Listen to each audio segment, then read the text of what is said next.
be out there in La La Land.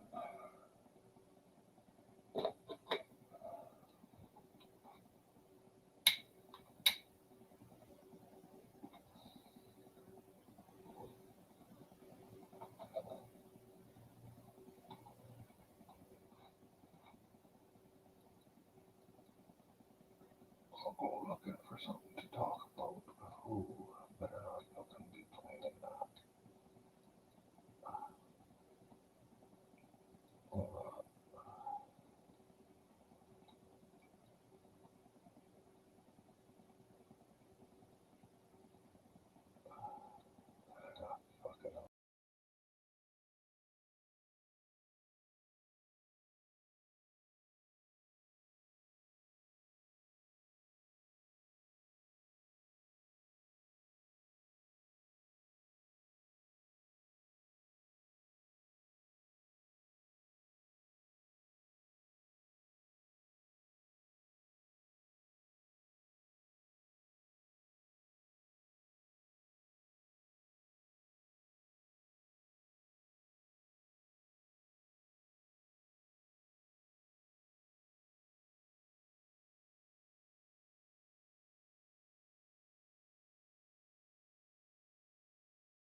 Uh, fucking better.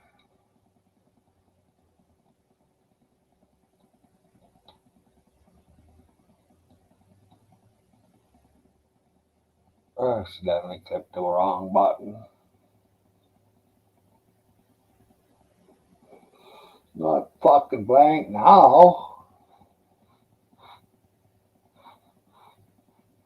Is it? I can see myself.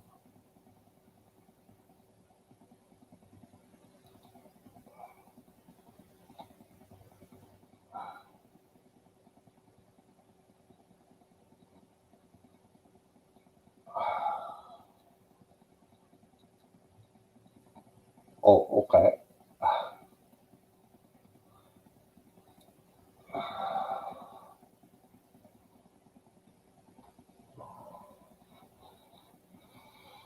So what you cooking? Leftovers?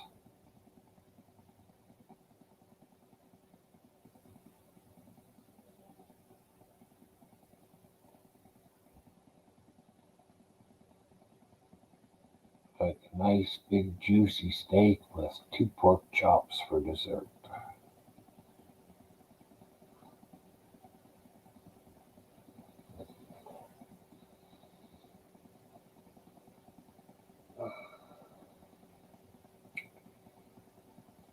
I cleaned out all my filters.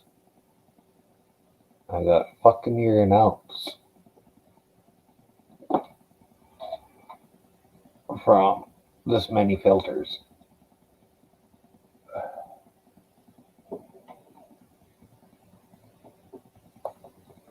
Fuck.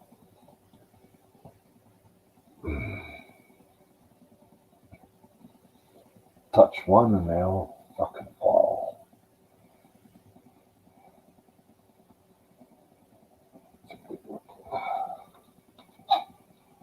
Lasagna. I haven't had lasagna in fucking long time.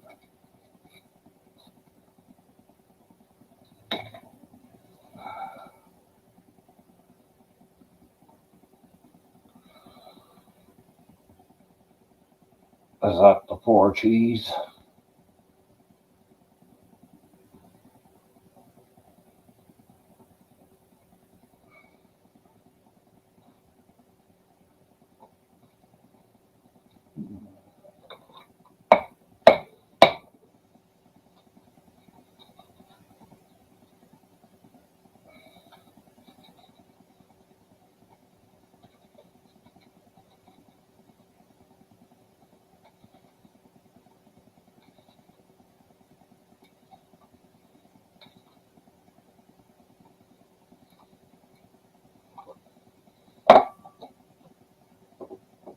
Ooh.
Really, how in the well?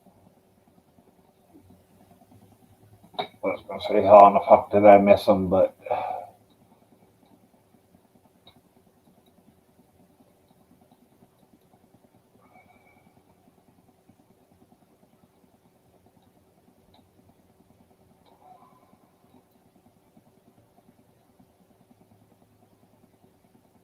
oh.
Well, son of a bitch.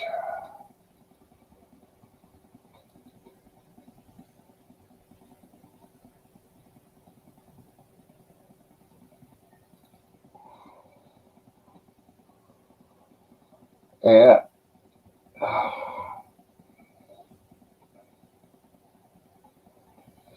I think I looked and I think I was movieing it through most of this show.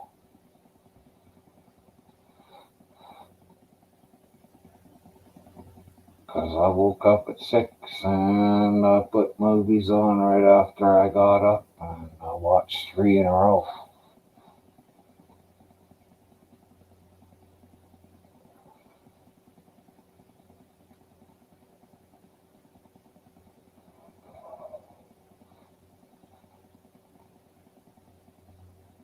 Ah, they're all lurkers, Chris.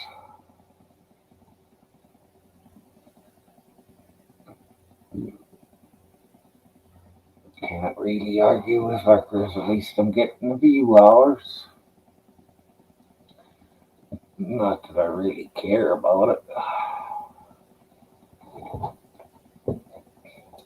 Make a peep.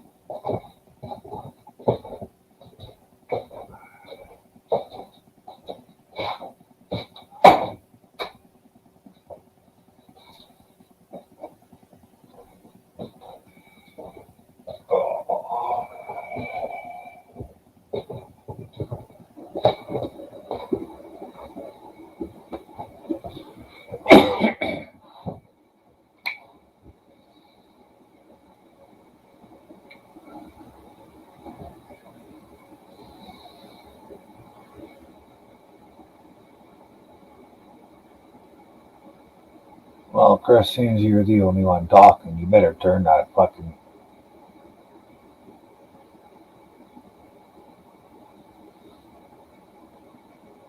your food off.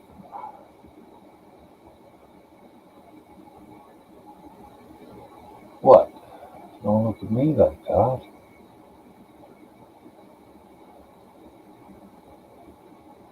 Hey,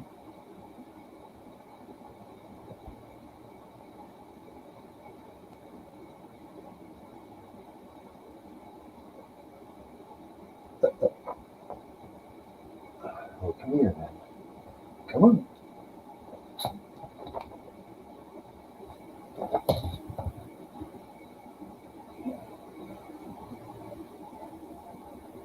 You should put your head down. Ooh. Are you done eating? No, I'm gonna eat. I'll cut my camera off here in just a second. Oh, okay. Yeah, that's a good lasagna. Oh, fuck, it's just personal size, too. Yep, personal sized. Exactly. Yep. Ah, Now it'll take me forever to get it cut up. I'll go off camera now. okay.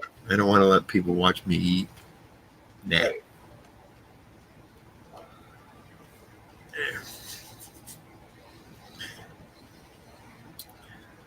Okay.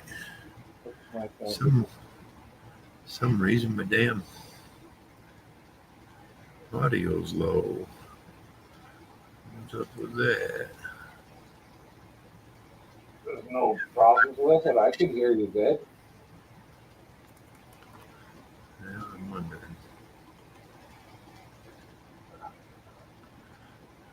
Okay.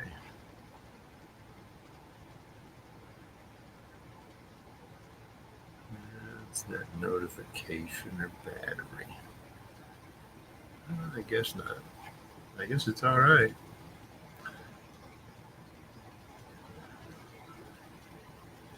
Yeah, Jody was on mics earlier. So about 10 minutes to 3 or so. Said he was going to shut down because he knew you were going live. So, plus he was probably getting hungry too.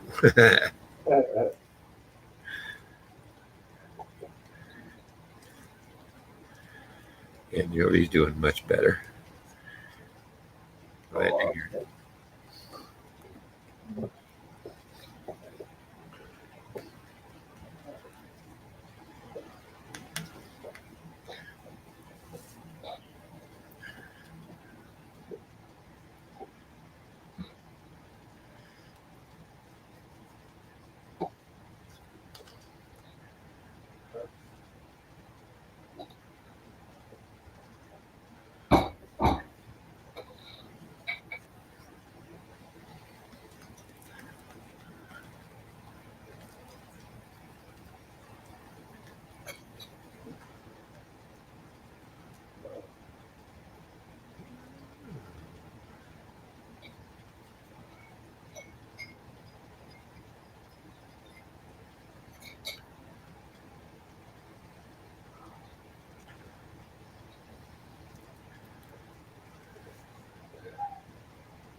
Tea time.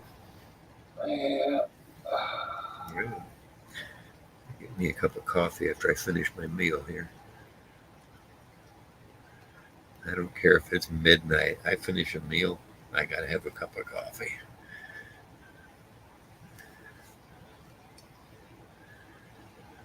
Not me.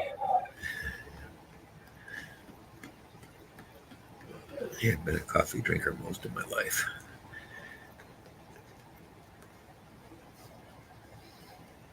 I've drank it 2 or 3 times, I think. That's it. And 2 of them I got sick on it. Crap. Once I threw up. Must be something in in the oils. Yeah. That's what I thought.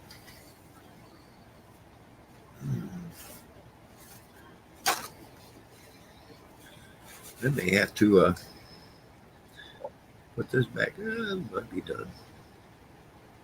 Yeah, check the temperature. It's good. Never mind. I thought I was going to have to put it back in. But it took a little longer. Hell with that. Come back, Jody Cat. Come back. I think she was running and doing something. I think she was mobile. Oh, She's going back to work soon. She was getting herself all ready for it.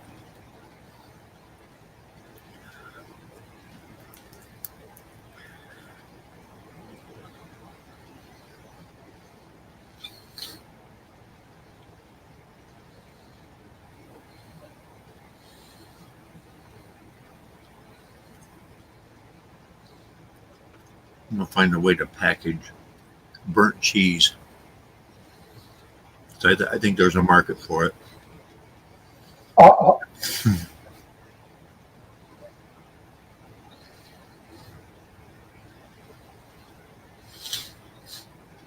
I knew a guy that he used to take and put a bunch of cheese on a plate, throw it in a fucking microwave, and heat the piss out of it until it was purging away, and then he would eat it.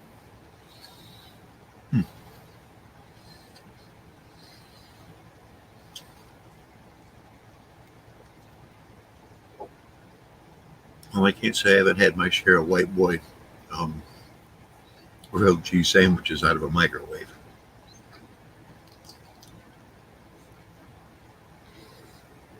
That's what they call them, White Boy grilled cheese sandwich. Yeah, but I can't remember. No bread. They just ate cheese. Mm-hmm.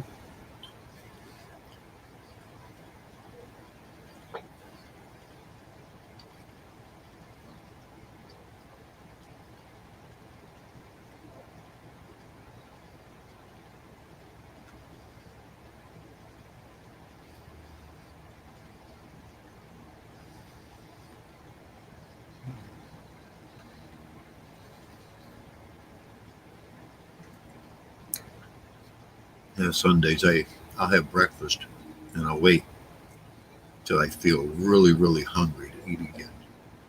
I had breakfast at 6 o'clock.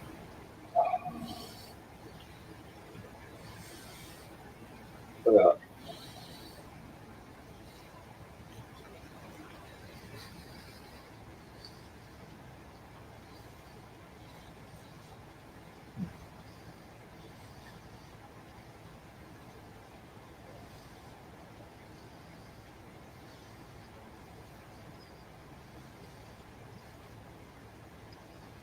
Missed a Friday night fish night.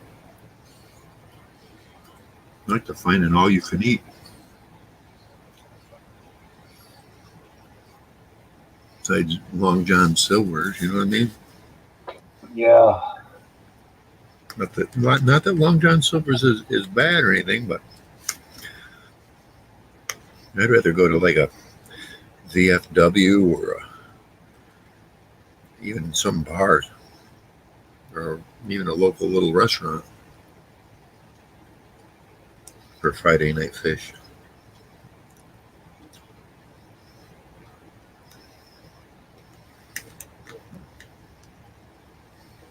Instead of McDonald's filet of fish. No one's that.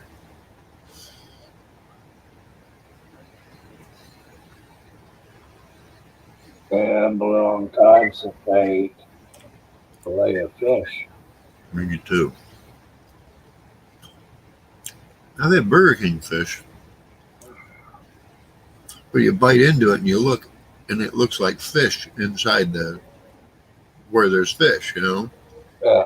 instead of packed full of mush.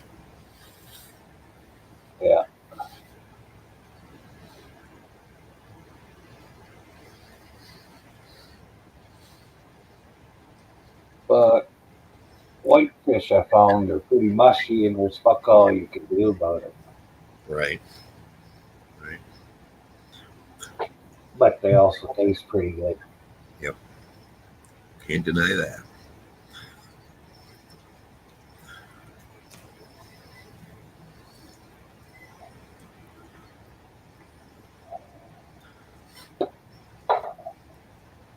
I like a cod because of the little bit of gaminess there is to it. Yeah, I don't mind them either. But you're talking salt water. I like the fresh water.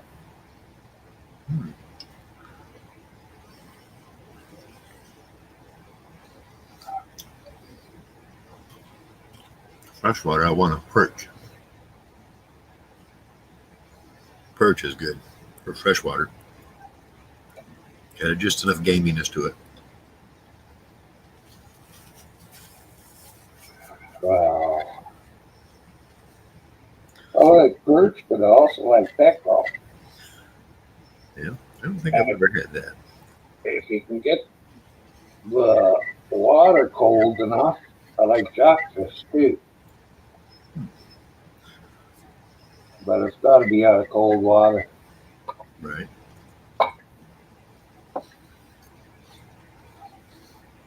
No noodled catfish? No. You seen them do that? Oh, not catfish, jackfish. Oh, jackfish. Okay. Yeah, northern pike. Mm. There you got my interest. I love fishing for pike, man. Always have. It's a fish with an attitude. Yeah. It's like the sharks of fresh water. Because they are, man. Oh, I don't. Fuck, I had a pickerel, a legal pickerel, which is 18 inches long, I think. Or 17 inches long. Anyways, it was legal. And I had it on a stringer, and a fucking pike come up and swallowed the whole fucking thing whole. Yep. Yep. I've seen it put them on stringers, and they string themselves out as far as they can just to keep them below water to get away from you. Yeah. And sit there and watch you fish. Fucking bastard. That's a bastard fish. It's like looking at you like, if I could get these fucking teeth on one of them fingers, it'd be gone. If I could go out now, I'd be fishing for them, I think, with fucking fly rod. Fly rod, yeah. I think they'd be a lot of fun with a fly rod. Mm. Have to have a steel leader out there, though. They'll bite through that line, won't they? Yeah, well, I always use steel leaders with jack. Yeah. Yep. Yep, me too. Sometimes we'd catch a small perch or a small sunfish, put him on a big hook with a great big bobber on it, and throw it way the hell out there. And just, fish our normal cast bait. Then you look over and see that bobber starting to move, getting chased. Then all of a sudden that bobber go under and come up and then just start traveling. Yep. Yeah, to wait till he stops one more time. Because then he turns. And then you set that hook in there. Yeah. It took me a while to learn that. I'd yank on it as soon as he stopped, and it'd pull that fish right out of his mouth. But you wait till he turns, and then he'll set that hook in there, right? Because he starts to swallow it then.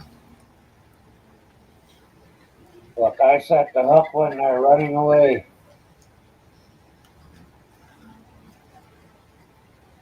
It took me to lose a few to learn how to do that right. I never used to lose very many fish. Even after I started taking the barbs off. Taking the what off? Barbs off my hook. Oh, okay.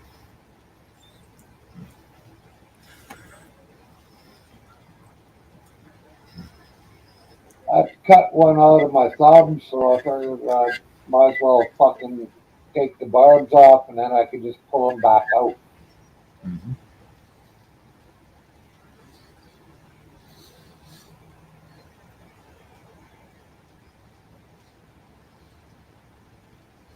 Yeah, they're definitely a fish. You want to keep a taut line on them. Oh yeah, Yeah, give them a fucking moment of relaxation either.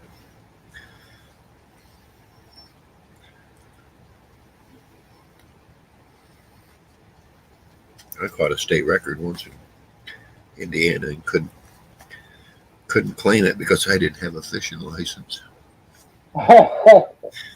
Oops.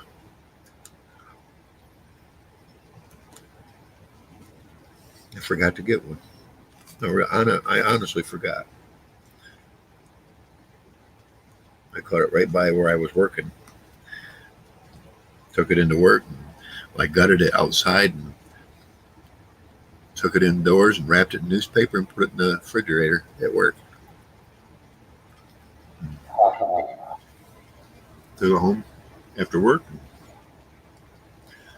Got some really hot coals going. Wrapped it in lemon and foil and threw it in the coals. One of the best fish I ever had. Those are the ones you catch yourself. yeah. But yeah, I couldn't claim it. I measured it was 48 and a half inches. State record then was like 46. Shit. Took me almost 40 minutes to bring that bastard in. I caught him. I hooked him when I was on a bridge. So I had to keep it taut and walk down the bridge and get down to shore. Getting on that bridge was the only way I could get out there deep enough where they were hanging. I could see them from the bridge. One took real good interest in Mr. Twister. Little white grub artificial bait. Huh.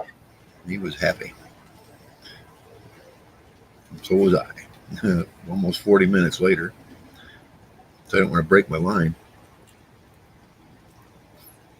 Yeah.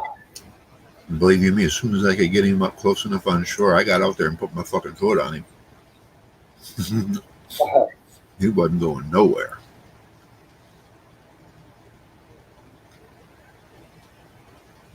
You should have staked them out and then rushed to town and got a fucking fishing license. I had to be at work. I had to go to work. Well, you could have staked them out for the day. So I came there about an hour before I had to go to work. No, timing just was I knew I had to go to work. I wanted to get him cleaned up at least enough to put in the fridge.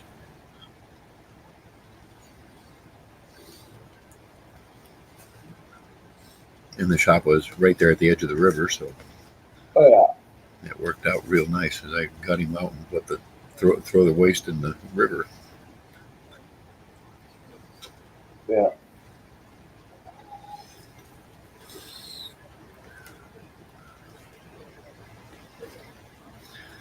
I think, what year was that? That was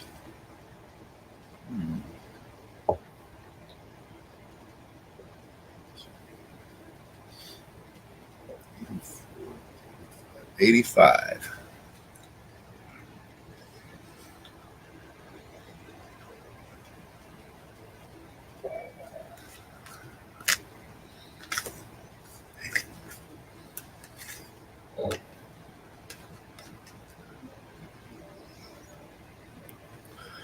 Mike must have found a game to play.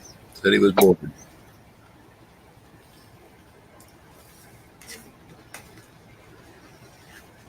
You gonna have a show tonight, or you don't know? I don't know.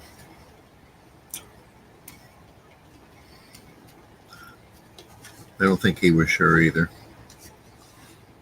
Yeah.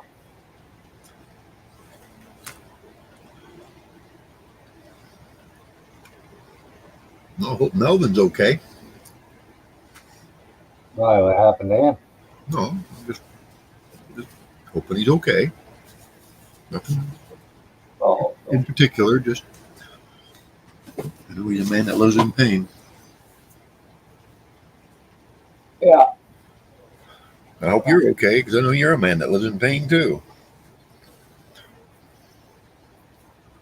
You just don't talk about it much. Well, what's the point? It ain't gonna cure it, right? Everybody would just get tired of hearing about it eventually. Absolutely. Now we're not saying we don't want to hear it. No, not at all. Nope. Sometimes it's better to talk.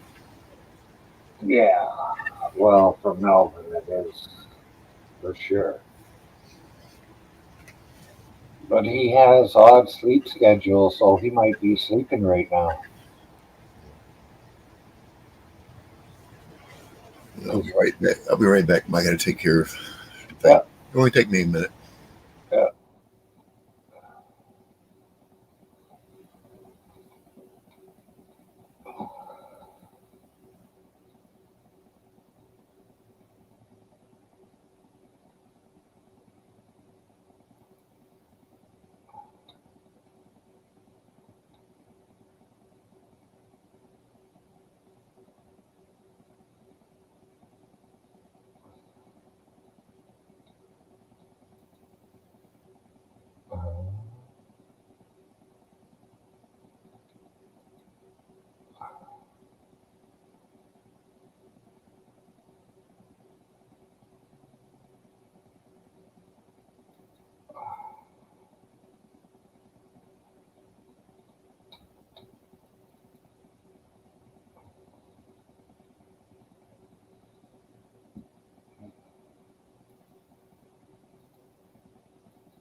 Hey, Mike. Hey, Mike. I got my finger on the button. And that microwave goes off. It beeps 5 times. I won't let it. I'm here.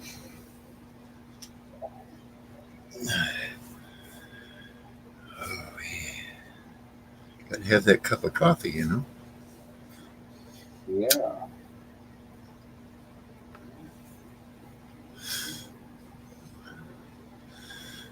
Short time no see there, Mike.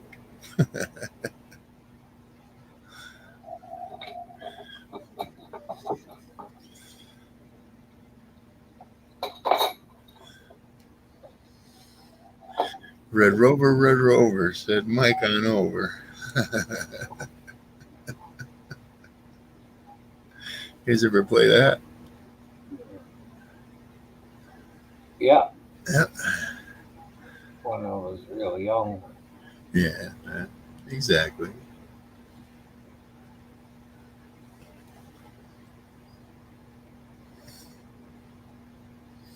I want to sleep. Wow, nothing but fear and common sense stopping you.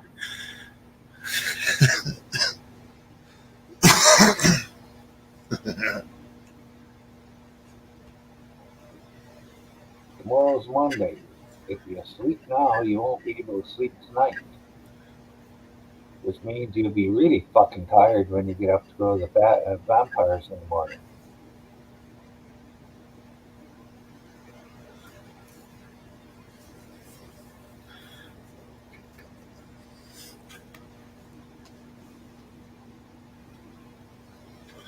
One more minute.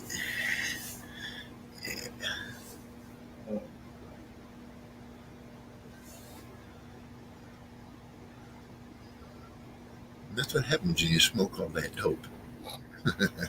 You fucking stoner.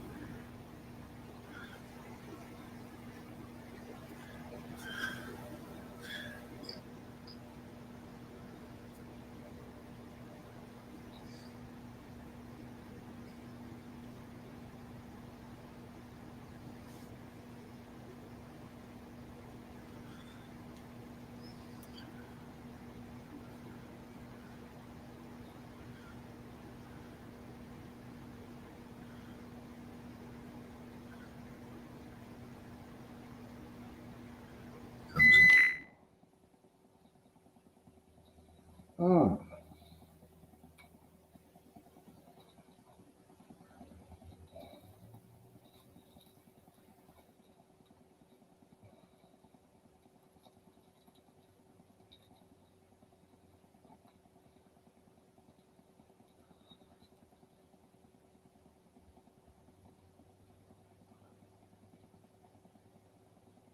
Of course, you could, if you have an alarm clock, set it for half an hour and see if you can go to sleep. But you're going to be woke up whenever the alarm clock rings.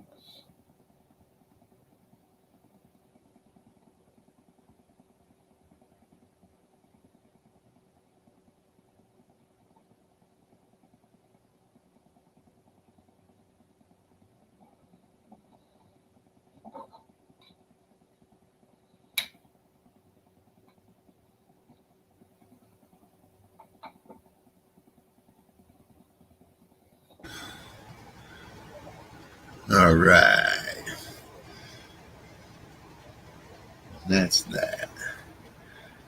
Nice and hot. Oh,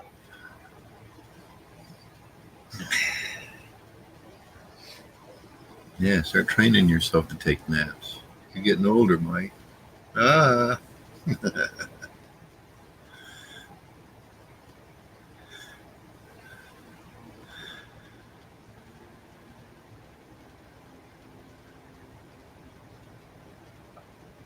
I'm getting enough sleep, I don't feel the need for a nap.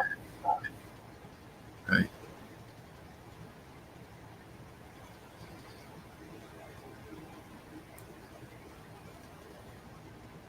Well, it needs about 5 hours.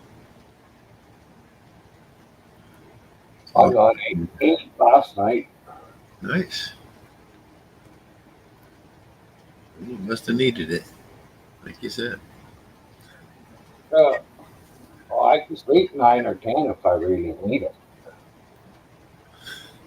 I start to get a headache after 5 or 6. You need to change position. You need to be upright.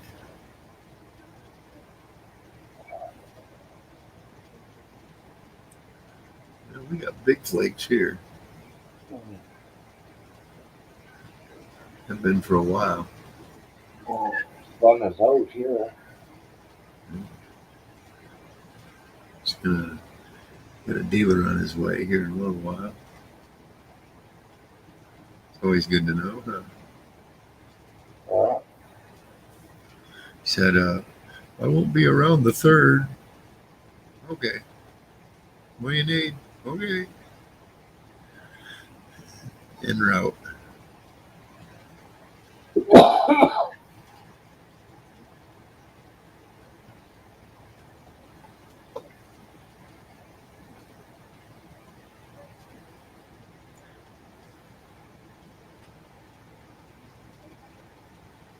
There, I thought the chat was not scrolling down, but that's it. Mike must have went out. and the other two aren't talking. Yeah, lurkers. That's the way it goes. All right. Jody Cat needs to come back. She said she would.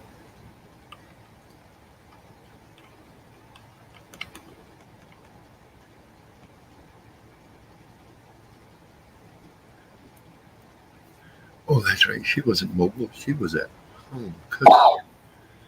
That's right. And it was looking good. Yeah, of course it would, though. She's cooking it. Mhm.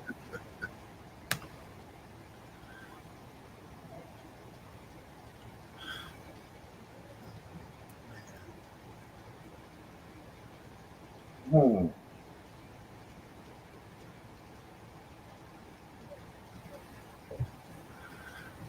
Nothing interesting in our news today, I found out.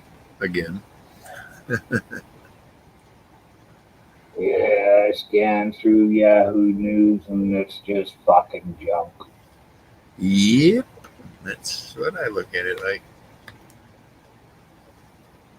Yeah. telling me nothing new and nothing that surprises me.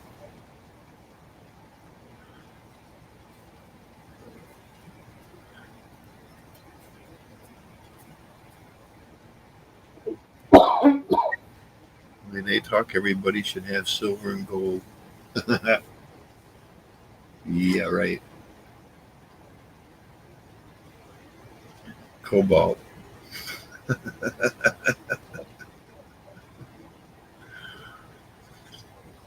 Oh man, that's good stuff. It's the cheapest kind you can get of instant, Huh. and I tell you, it gives me the flavor I'm looking for in a coffee, Huh. and it doesn't have chicory in it. Folgers has a good flavor, but it's got chicory in it, and I get chicory headache off it Huh. after about the second or third day. Yeah, my brother-in-law. I told him I was sitting there, and I said, I always got this almost headache every fucking day, and he's like, "That's because you're drinking coffee with chicory in it." Huh? He says, "Yeah." He says he drinks Maxwell House is one that doesn't have chicory in it. He says, "Yeah, even cheapo ass Instant's better than Folgers as far as those headaches go." And I tell you what, I started drinking the other. It was like about 2 days later, and I didn't have that headache anymore. I haven't had them since. Oh. And thanks. Dave's my brother-in-law. He's an ornery drunk, ornery little bitty guy. Oh. We used to call him Mini Jesus. He had a white beard down to about here, hair about just as long. Mini white Jesus. His name being Dwight, we called him White, Oh. or that, or Dwiggett. Because some lady one time I forget where we were at. She called out. He said Dwiggett, and he called out his last name, and he's like, hey, "I'm Dwiggett." Because you know how Dwight spelled. Yeah.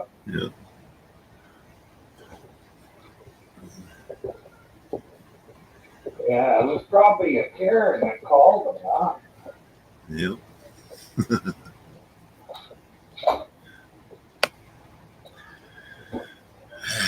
And then you know what comes after a smoke and coffee?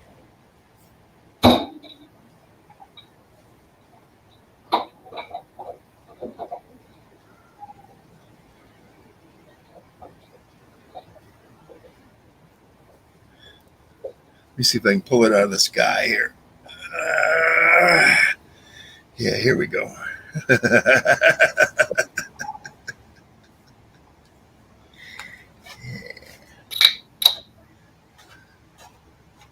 Sleight of no hand. Oh, what are we having? Coca-Cola? Yeah. That's why I drink Coke. I like a little rum with mine when I do, but that was the other night. Yeah, a few times a month. I try not to make a big habit of it, you know. Yeah. I try to be nice. I was nice the other night, wasn't I? Didn't know you were drunk. Exactly. That's the way I like it. I'm a little more talkative, but that's it. I don't get mean, ornery, and loud. I couldn't stand those three attributes of people who drank. Mm. Seen too much of it as a kid. Watched family tear itself up because of it. When the whole time they should have been smoking pot. I had a couple of uncles that would have never died because their livers gave out.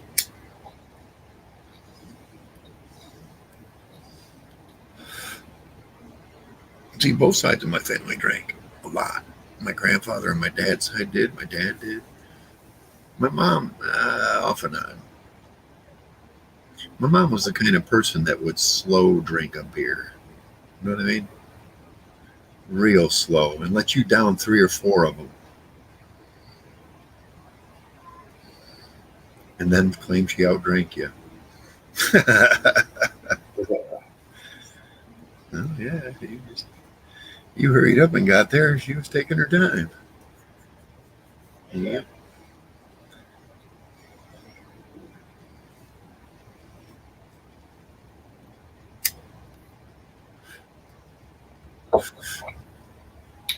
That's right.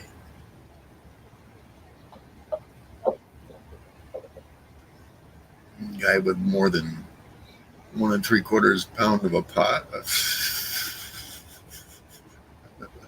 What's that? I said, that's right, Mister. Got more than 1 3/4 pound of a pot. Yeah, Yeah, maybe about 2/3 now. 2/3. Oh shit! Uh, God damn. I'm just estimating by eye. Yeah. As long as we've been smoking, that's kind of you get pretty close. Give or take a gram or two. Uh, Yeah. well, I reclaimed all my roaches today. Yeah, I seen that. You had a great big. Fucking ear an ounce. Damn. Let her build. Yep. I thought it was amazing how 20 years ago, how 25 years ago, I was with this friend of mine. And she took me she said, well, let's go visit so and so. And I didn't know who she was. It was by Castle Rock. It's an entertainment stadium. Anyway, we get in here and it's this woman and her brother that joined 2 huge trailers together. And it's like their living rooms were paired, you know, Uh, and open to each other. Well, we get in there, and here's this gray-haired old shawl wearing granny with knitting stuff everywhere. She grabs it, and we sit down, my friend Sue, and she says, let's smoke a joint. I think, wow. She reaches over and grabs this can. It must have been a can about that big around, man, about that tall. And she goes, we'll smoke roach weed. And it was fucking full. Here's needle knitting granny with her shawl on, getting me ripped. That was pretty cool.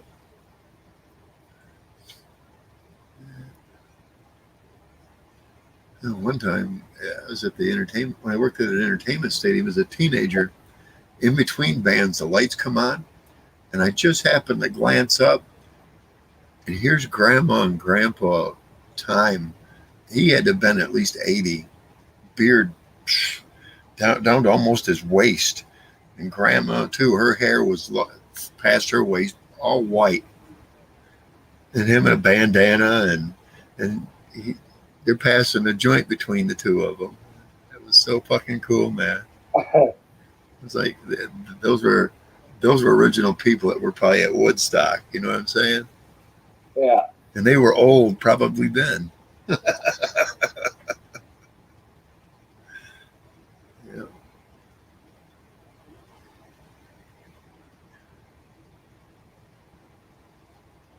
Oh, that coffee is getting better every hit.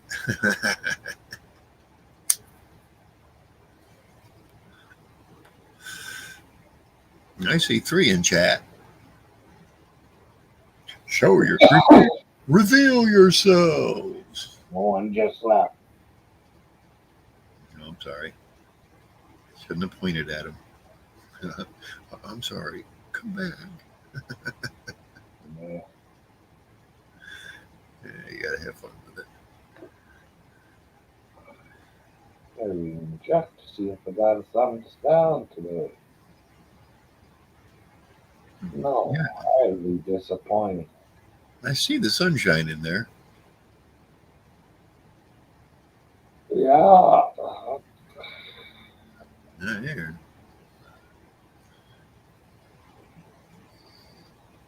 It's not real dark yet, though.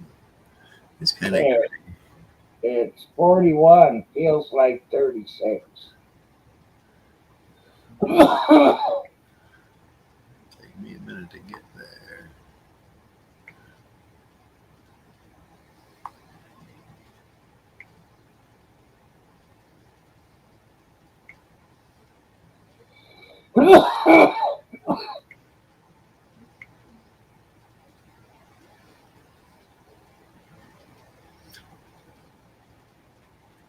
It's 34. Feels like 21. That's what they said. So about the same, but we're snowing. Yippee skippy. It's showing Thursday, high of 51. Yep. That'd be nice. Well, Saturday for me is a high of 9. Oh, right.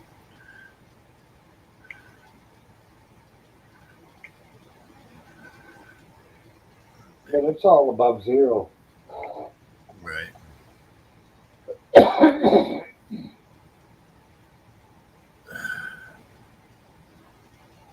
But I think before it gets cold, I should take my electrical cord out there and set her up for the winter. For what? That for water or? No, to plug my truck in. Oh, you got a heated dipstick or something? All the trucks up here come with heater in the oil pan. Yep. That's cool. Well, Yeah.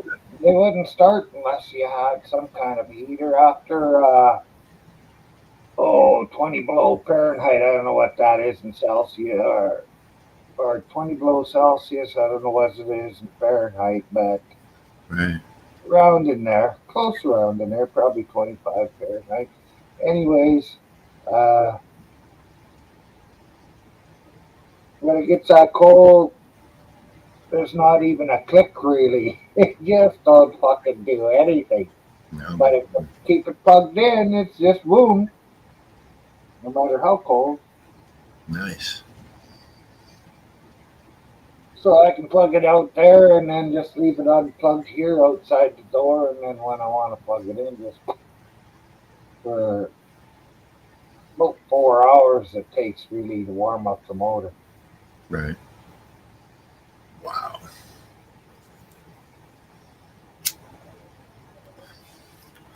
Yeah, I used to have a little diesel wagon that had that plug-in for the diesel engine. Yeah, yeah. And I know in climates where it gets even colder, they recommend everybody have one. Yeah. Oh, you need one. Yep. It's, years ago, it used to be if you went out in the bush, you really never turned your vehicle. If you were driving a diesel, you didn't turn it off until you come back out of the bush. Right. Or if you did, it was quick. Yeah, fucking shut her off, changed the oil, and then started her up again. Yeah. Or unload the load and then you get the hell out of there. Yeah. Yeah. I like driving vacuum truck better than water truck for fucking hauling water. Nice. You can suck on a load in about 10 minutes, and it takes about 15 or 20 for a water truck. And to unload it, you can unload a fucking vacuum truck in 3 or 2 minutes even. Because it has a big gate at the back end. And it has a cross piece like this. And you just got to hammer one end down and whoosh, it all empties out in one hell of a rush. Shit. I was hauling 3 or 4 truckloads to a water trucks too. Oh, wow. I had 80 gallon and they were hauling 100 gallon, I think. was holding twice as much as they were, so that they did 160. I did 240 gallons in the same time. Right. I used to drive a hydro seeder with a reserve. The hydro seeder, I think, would hold 100 gallons. Yeah. And then the reserve tank was another 150. I wasn't driving the hydro seeder, my brother was. The other one would drive the reserve tank. Because a lot of places we were hydro seeding, there wasn't a large water source. You have to have a 6-inch well to fill up them. Oh, yeah. Rather than a 4. That's what everybody else has is a 4, and it takes forever with a 4. That or find a creek, and then we throw the hose out that's got a canister on the end to filter out anything heavy, and just draw it up from a creek or a lake. But people start pissing and moaning because they see hydro seeding and they know we're putting chemicals, but it's fertilization chemicals that we put into the tank. And when we're drawing water, it doesn't allow water to come from the tank out into the lake. Yeah. It's just the opposite, Yeah. People don't understand that. We've had the DNR come to us a couple times, and we show them what we got. I don't see a problem here. We knew that, Yeah. I like hydro seeding. That was cool job. Like more or less spray brushing a yard green, but prepping it is the real talent. I could prep a nice yard, man. My brother usually did his work on the tractor, and I did mine by hand with a landscaping rake. That's about, I think it's 4 foot wide. Good 4 foot wide head on it. Me being big, it's easy, Yeah. I do all the work around the houses. My brother would do it outside of that with what they call a Harley rake.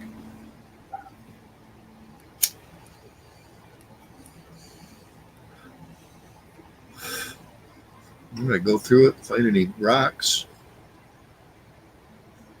or obstructions, and pull them out, re-rake my path out of there, and bring in the hydro seeder.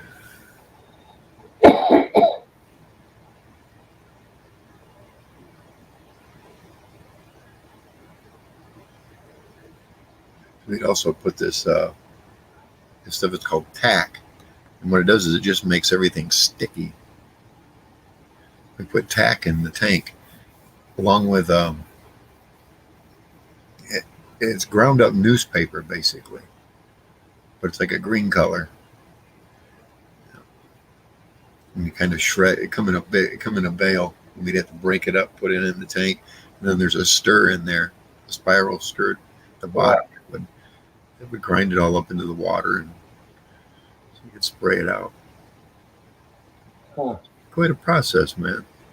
But usually you have to do it on lawns that have their own sprinkler system, because it has to be watered every day. All right. Yep.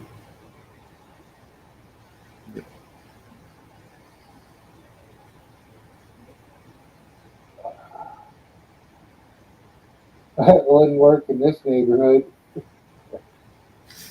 That's it. Not very many. It looks funny. I've had that before and after pictures. You take a picture of a yard before you spray it and after you spray it, and depending on the light and everything, it almost looks like we put an instant yard there like that. Then it dries, and then it goes to a light green. Then, of course, irrigation kicks on, waters it down, and turns it back to dark green. Yeah, we put a thin cake layer on top of that dirt, not like that, not even a 1/16 of an inch thick. Oh yeah. And it's all got the seed and a growth fertilizer for the starts. Sometimes we'll mix up a tank the night before and put seed in it, but not the mulch we use with it. Yeah. That way, it gives the seed time to soften all the seeds time to soften up, so they'll sprout quicker once we get it sprayed. Hey, Midnight Rider, how's it going? Hey, Midnight, what's up, man?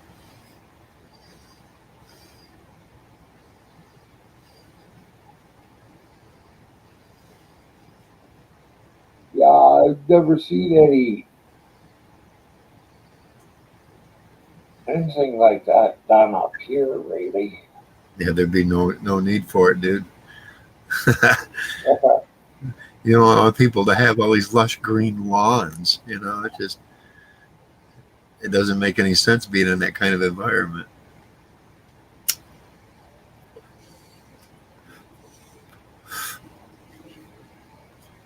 Still have a nice yard and everything, but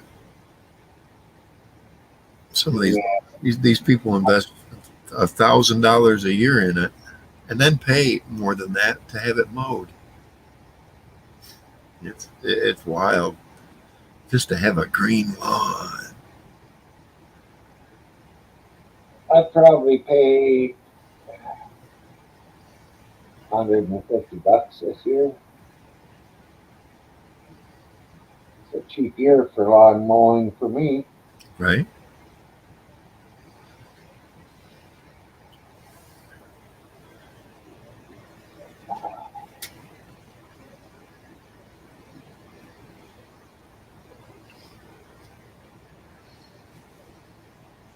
And like a yard big enough to just take the weed whacker out there and hit a few spots. Yeah.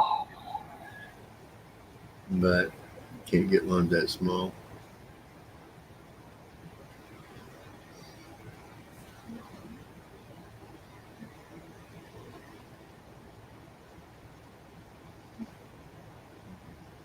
Yeah, I won't even push the fucking lawnmower anymore because the vibrations off the handle hurts my body too much.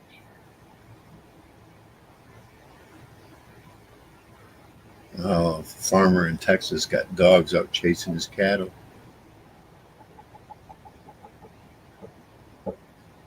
That's fucking wild.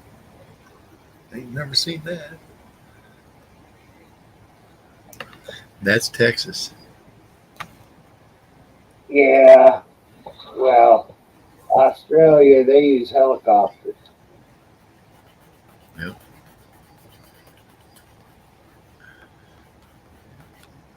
Oh, I can't see why you'd want to run all your meat off your cattle.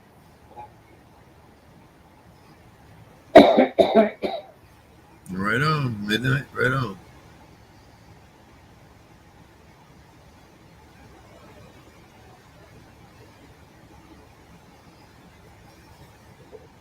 Well, you're probably going to be pretty bored on this one, I'll tell you. Hmm? Go. There's two of us, there's not much drama going on. No, not at all. We try to avoid that. We try. Oh, God.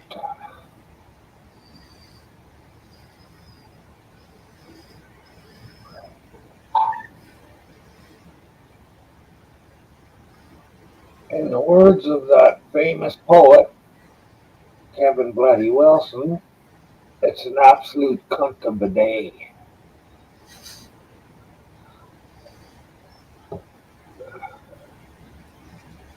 He wrote the song You Can't Say Cunt in Canada.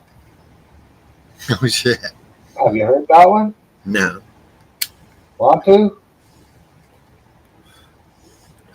That's I don't know if I would call him country. It's not rock and roll. His daughter is in the same fucking line as him. She tells dirty fucking jokes and sings crude, rude songs. Shit. And I can't remember her name. I'll get one song. Uh,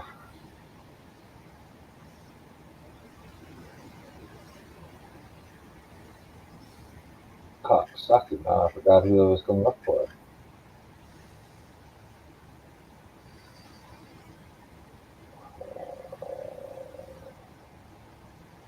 Oh, yeah.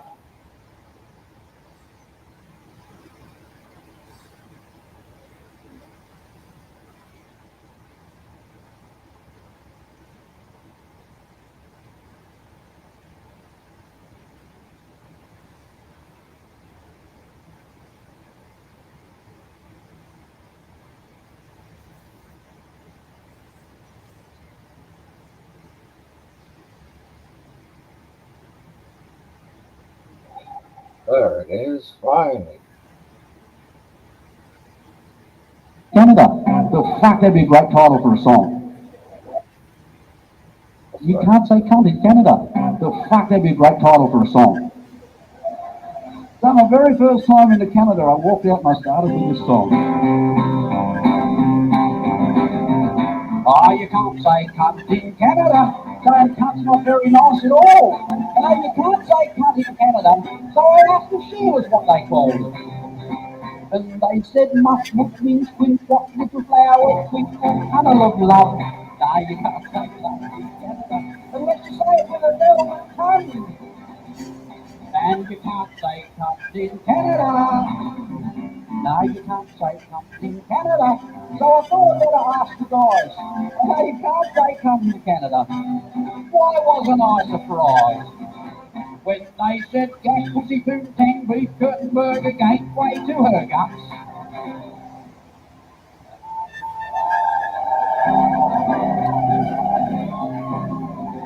Gateway to her guts. How fucking romantic is that? Split whisker, beaver, long eye, front button, growler, hairy lasso. No, you can't say cunt in Canada. This cunt's considered pretty fucking rude. And you can't say cunt in Canada. Do it again. No, you can't say cunt in Canada. So when you get to Montreal, if you're going to say cunt in Canada, you've got to say it in French as well. So here you go, Philip McLaughlin, President Mitterrand. I love you. No, you can't say cunt in Canada. This guy's considered pretty fucking rude. And you can't say cunt in Canada. Yes! That's pretty is cool. Yeah.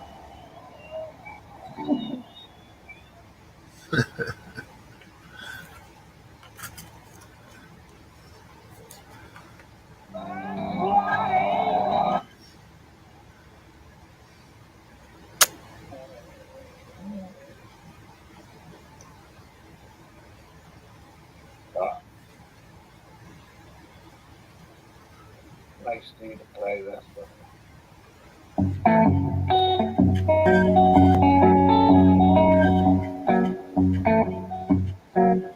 Have you ever had one of those days when nothing goes right?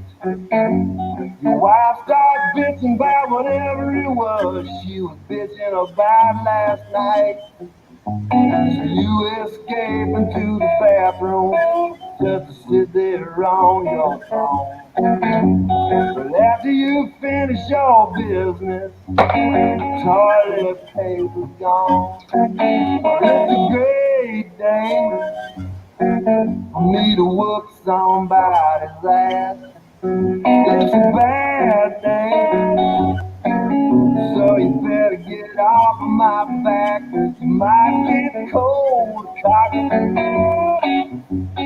if you cross my path. It's a great day for me to whoop somebody's ass.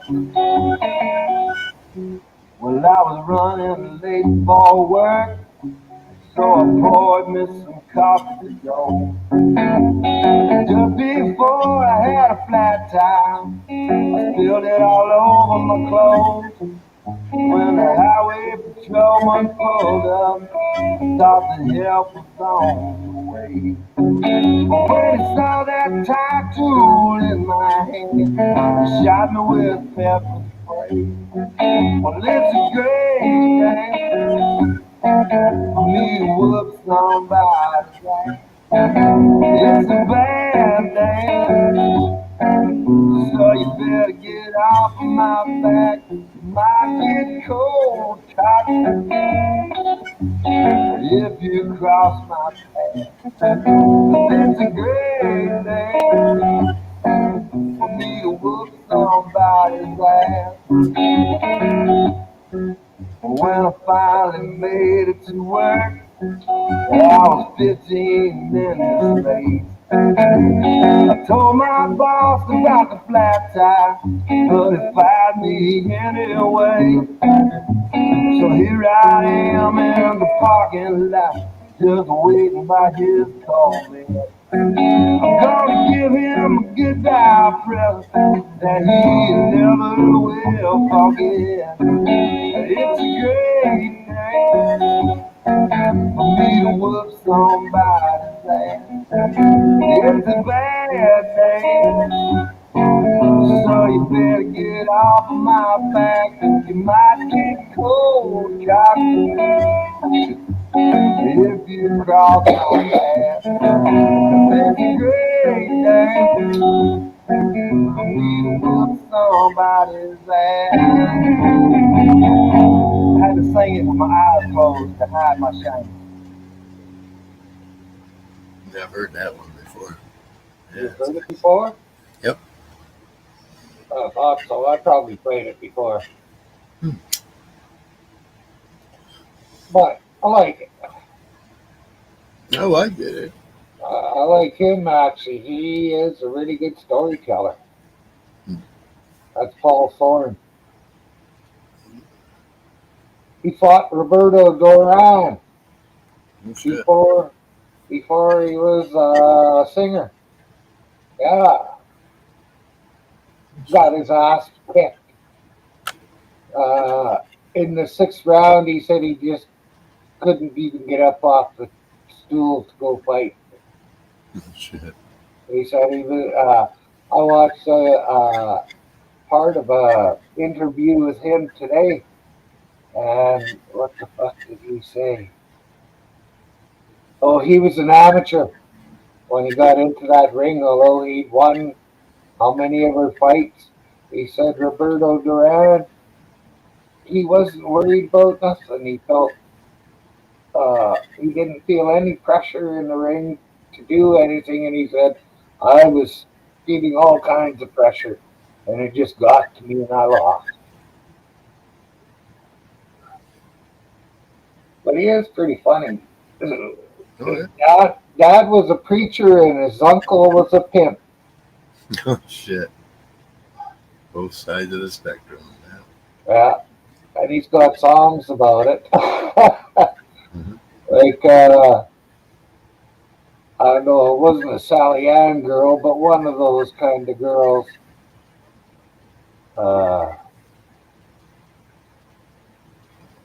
Leaves home and goes out to work, and she can't make enough money doing an honest, an honest day's wage. So Paul Thorne convinces her to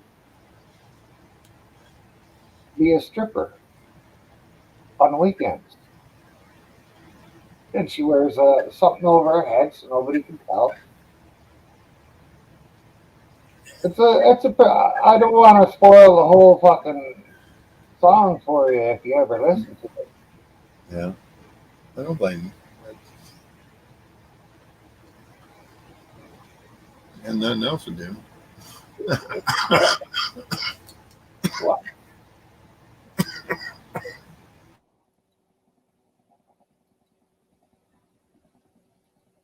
Oh, there.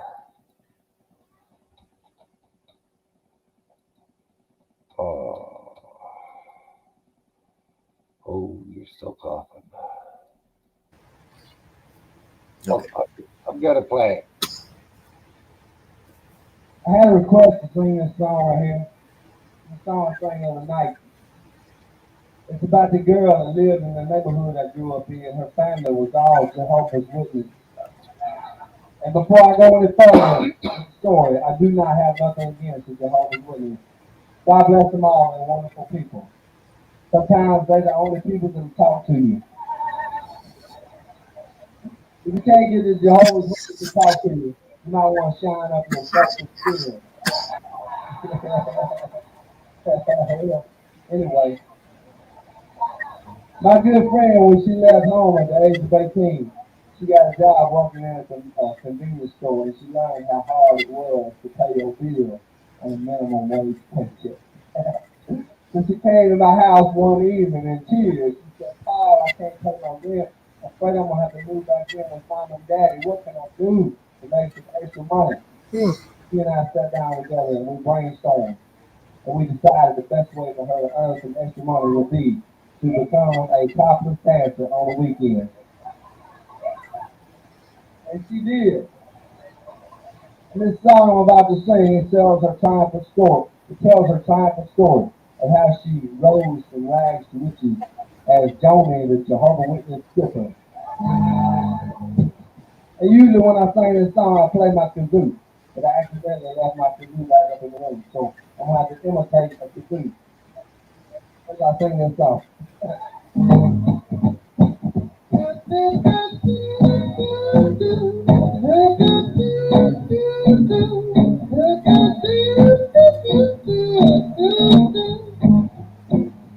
Drives a new car, wears expensive blouses, tells her mama she's cleaning houses. She goes out witnessing, doing the Lord's work all week, but on the weekend she's making ends meet. John Jehovah Witness stripper.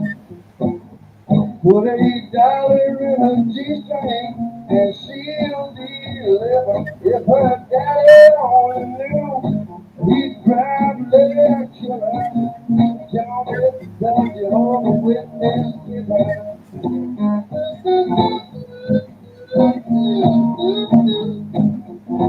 One night down at the club, when daddy walked in, he didn't recognize his daughter's answer. She wore a blonde wig, and he had sunglasses. When she got naked, he started clapping. But y'all ever the whole witness put $8 in her G-string, and she'll deliver. If her daddy only knew, he'd probably got you. Johnny, the Jehovah Witness. If you ask me where she looked at it this way. Said I'm trying to learn lesson every night when I get paid. She wants to live in poverty, and now everything's alright. Lord, show me how to make $1,000 a night. Lord, it's the Jehovah Witness. Put $8 in a G-string and she'll deliver. If her daddy only knew, he'd probably kill her. Johnny, the Jehovah Witness.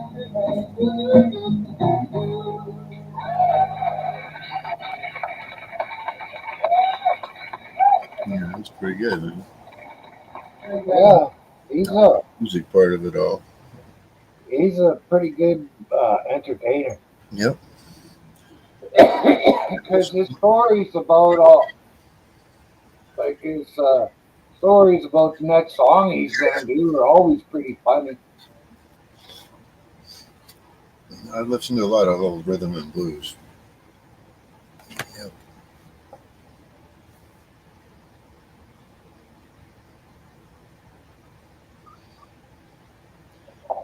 Not enough to go out on the crossroads, though. Nope. Nope. Nope. Nope. But that's a good tune. Yeah. There's been several generations made that song. Yeah.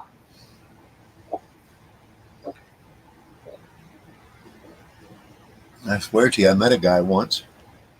His name is Warlock. Watch this little motherfucker walk into a party, outdoor party. Didn't know any. Some of us knew him, about him and shit. Walks into this party, walks up to the guy having the party, snatches the beer out of his hand, drinks it, throws it down and breaks it on this guy's patio, grabs 2 more out of the cooler, walks away, gets on his bike, and rides away. Motorcycle. We looked at the guy having the party going, what the fuck, man? He goes, I don't know, man. He says, I couldn't do anything about it. Well, what do you mean? He says, I couldn't move. What the fuck? I seen this motherfucker come out of another party, staggering ass drunk, get on his motorcycle and drive away. 5 minutes later, we go on another beer run in a truck. 5 state cops got this motherfucker pulled over on his motorcycle, right? By the time I come out of the liquor store, he's riding away. Fuck. You know what I was told? He sold his soul to do whatever the fuck he wanted to do. That's what I was told. And those two, and I've heard other things, but those are the 2 I saw myself that make you go, what the fucking hell? You know? Yeah. Makes the hair on my arm stand up when I tell you. This motherfucker, he sold his soul. A guy surrounded by 5 cops. Maybe he just snitched on somebody. No. He was able to do whatever he wanted to do. He wasn't a cop, dude. He was just a lone wolf biker. Yep. But he was so fucking ruthless like that, even the biker gang didn't want him. Because they'd heard of his reputation of he'd smack motherfuckers and they'd just stand there. That's what I'd heard. That I had never seen. But when he snatched the beer right out of my friend's fucking hands, and this dude's a little bit bigger than me. It's like, what the fuck? So I don't know. I couldn't do it. I couldn't move. I was just fucking amazed that he was doing that shit. You know? Yeah. And grabs 2 beers and leaves. What the fuck? Then I see him stagger the fuck out of a party, and State Boys got him. And he was handcuffed, dude. He was handcuffed. I seen that going by. When we get the liquor store come out, and them motherfuckers unhandcuffed and riding away. What the fucking hell? Mm-hmm. Yep. He didn't know no cops. They hated him. He was just another one of them rogue bikers that they wanted to keep nailing.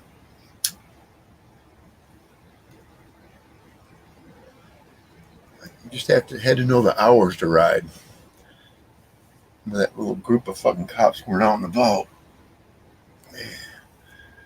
They were changing shifts. We had a few people that lived around the police station that could tell us when the shift change was. Shit used to be looked at like that. They don't do it anymore, I don't think.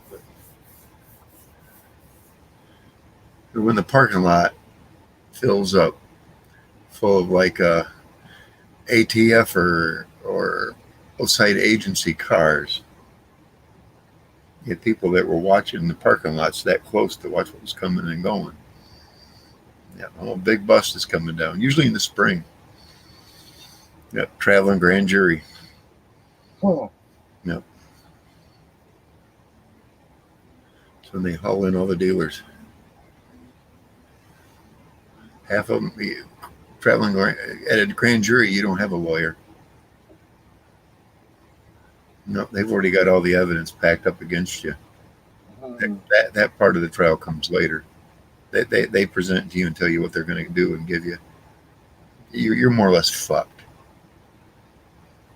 You get drawn in one of those. Yep.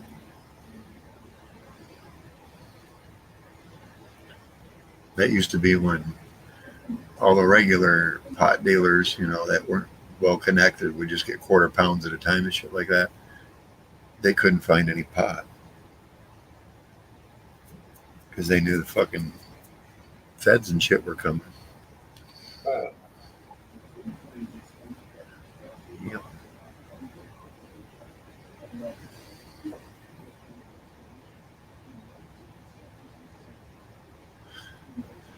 So Mike must have went and took a little nappy. Mike. Well, I told him to, but I said, if you're going to take a nap, get a fucking clock, set it for a half an hour, and get up after that half an hour. Yep. Catnap it. Be a little ornery getting up, but wig that off and get something to drink. Get your head right. 10, 15 minutes is all a person really needs for a nap. Yep. Yeah.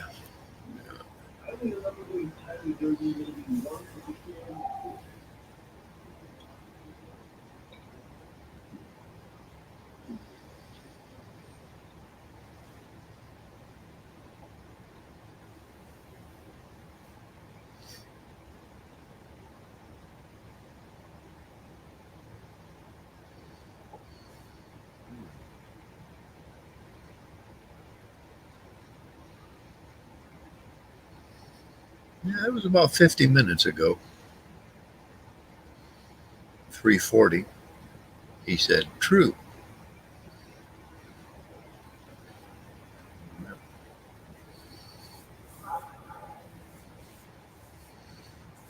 Shake it off, Mike. Shake it off.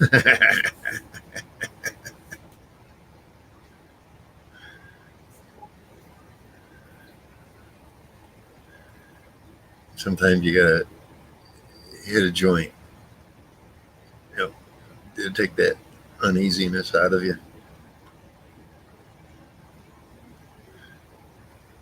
Take it from two old stoners here. This one, and this one, this one, this one. I can get the thumb part right.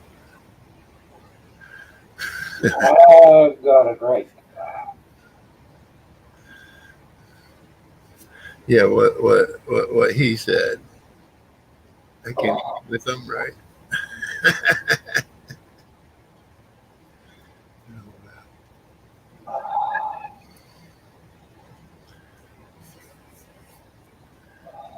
My own camera settings, it gives me the option to reverse this, mirror this. Yep. Yeah. Reverse mirror it. I don't know. This one might have it. I just plugged it in and whatever settings that's the way it's working. Right. I don't think I can get in there and change it while I'm on. Probably not.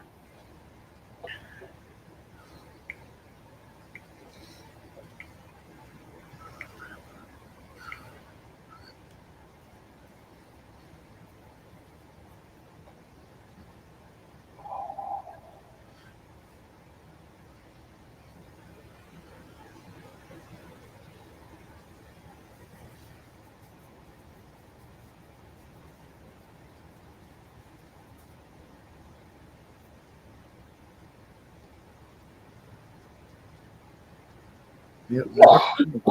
Every state is realizing the fucking DNR officers got more authority than anybody on the state. Yep. What's the DNR? Department of Natural Resources. They're like what's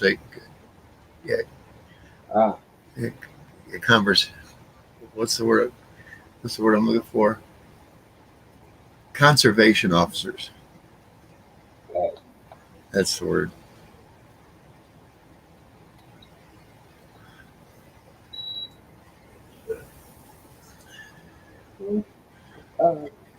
All they got to do is spot a piece of tackle, a dead animal feather, or tail, and they bring the county and state with them.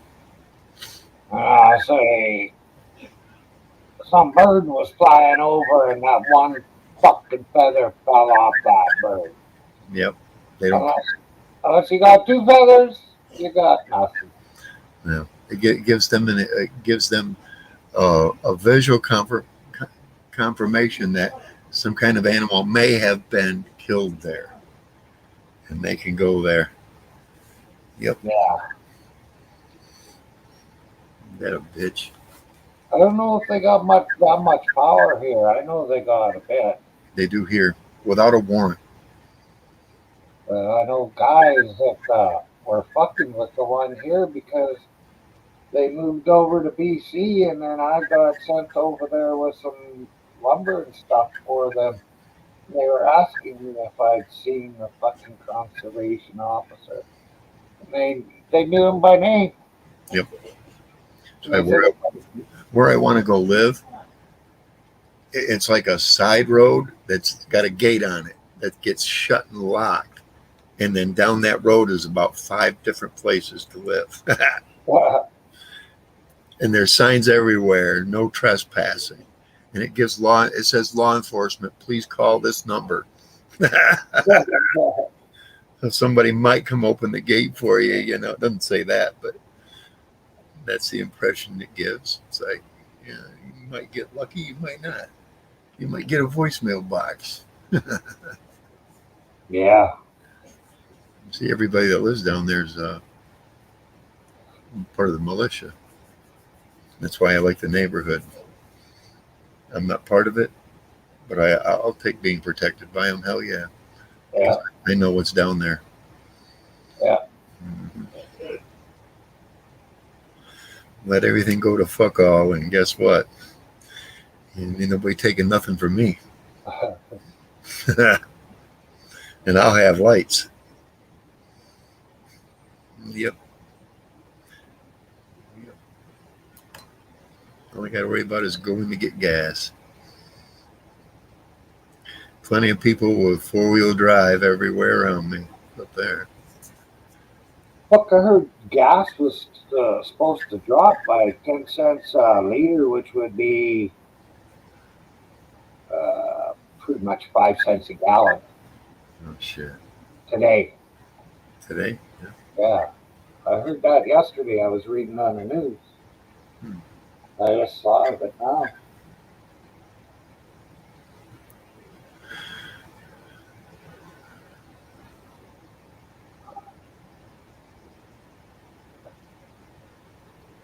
Well, they're supposed to have watchdog groups that watch for price gouging, and they never say shit.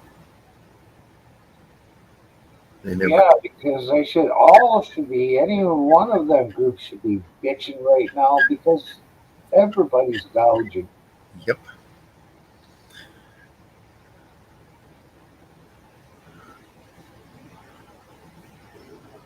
Because they don't want it to lead back to the plant saying, oh, well, I guess we got to do this. Yeah. Where they make it. Yeah. They'd rather the pressure fall on the states. And as much as they figure that electricity is the way, you cannot go in the bush with electrical fucking, I've never seen a fucking Caterpillar or any other fucking heavy equipment that can run on batteries. Yep.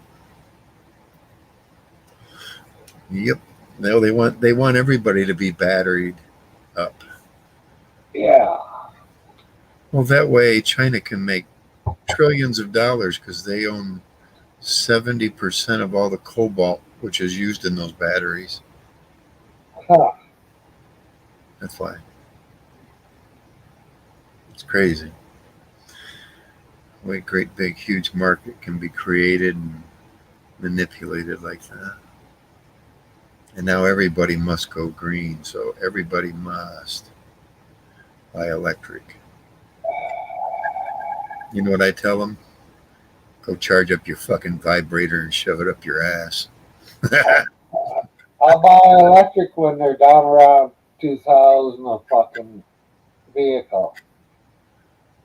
There you go. Because that's only about all, and even that, I don't know if I could afford it. Yep.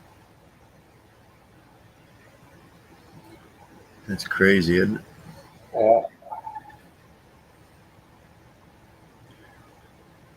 And then one country decides to EMP another, and that shuts everything electric right the fuck off for good until the chip in it gets replaced. Because it fries the fine. That's what it is, the chip. You look at anything with chips in it, and what I'm talking about is these little black little square things. Some of them even look like these things, but they're, these memory cards, yeah, they're smaller, and they've got at least 3 posts coming off them, or typically 7 to 9, I think it is. And those are finals, and usually they're mounted like to a heat plate, to absorb the heat that these fuckers have to endure. yeah. Yep, they're usually mounted to a piece of aluminum in there. Some of them you have cooling fans on them. When an EMP gets set off, it fries that chip. It shuts down everything in the circuitry, everything, because it has to go through that. Yeah. If you could find a way to lead shield that, it wouldn't. Yep. So every chip, microchip, that's what it is. Every chip like that's in a vehicle, electric or gas, they're done. Yeah.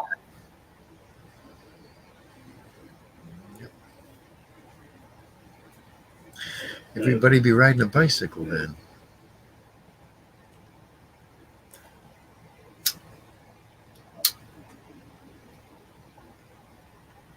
Pedal power to the rescue. That's all you're going to get.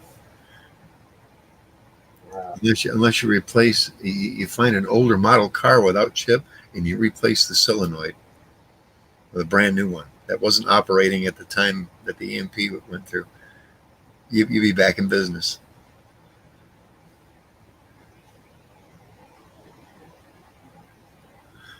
Yep. Yeah. Learned that from the movies and asking if that was true and Googling it, making sure. Yeah. So get yourself like an old Mustang and about 3 solenoids, and just keep them separate from each other, still in the box. Keep them up on a dry shelf. As long as they're not hooked up to a battery, EMP goes off. Just remember, you got to go change your solenoid in your car. You'd be one of the very few people driving around. Is there any vehicles made to run without a solenoid? No, they have solenoids. The thing is you got to get them before the chips were put in. I think it was the early 80s, I think. Early or mid 80s. And they started putting brains in the damn thing, and that put a damn chip in it. You'd have to replace the chip, which you might as well replace the whole board.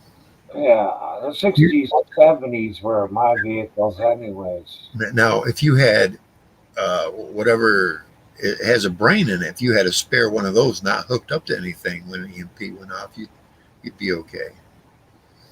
Well, as long as there wasn't power running through it, because that's what happens. That power gets pulled through the circuitry where it shouldn't, and it fries it all out, fries that main chip right out. It starts jumping paths.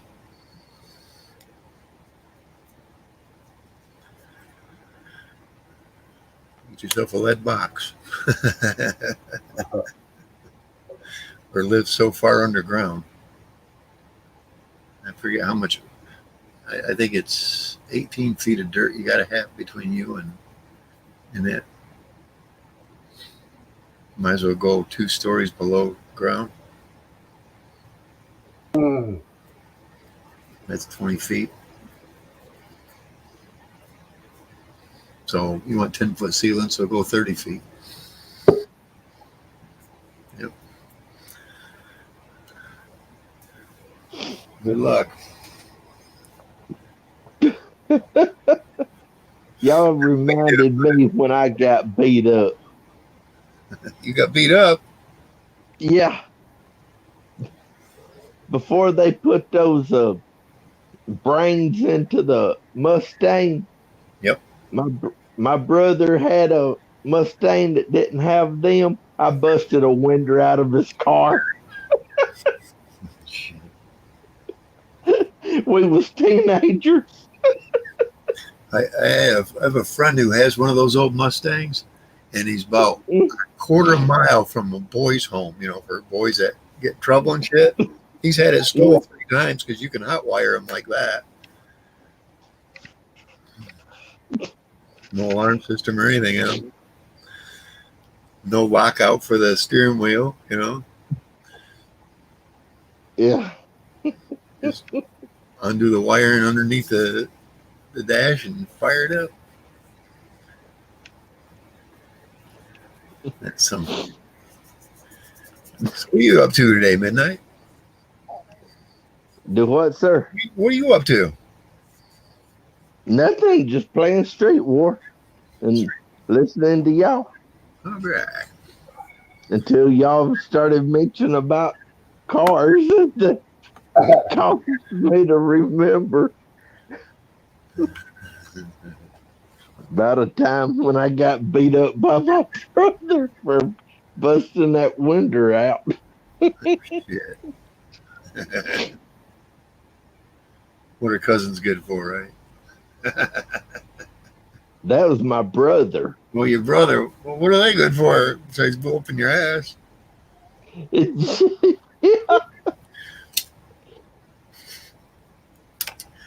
I was the oldest brother. That he was a year older than me. Oh, shit. I got at least 3 of my sister and 9 of my little brother. No sisters. I got another half brother in Australia. I think he's like 10 or 11 years younger.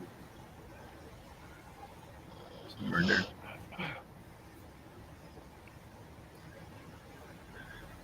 Yep.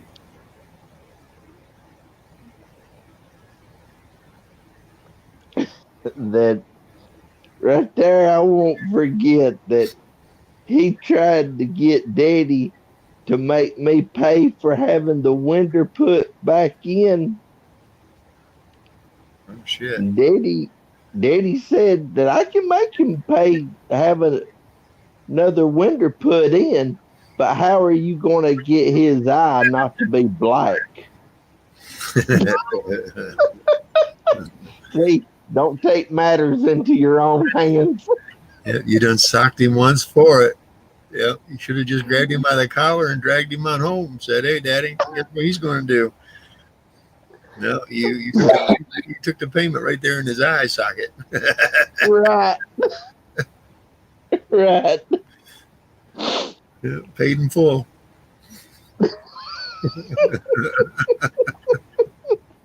There's where he learned right there that he got in the car and got the hell out of there.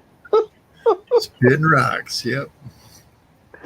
Yep, rocks going everywhere.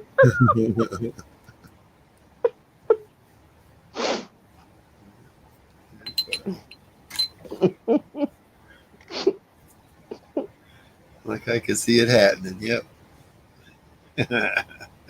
Yep, that was 1984. 84, man.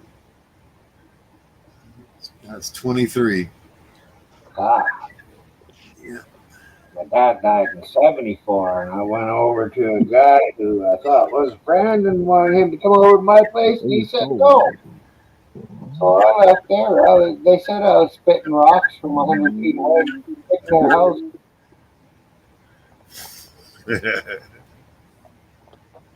Why not? That's what they make I the was side of the road for. 16. 16. I Yeah, I was was 16.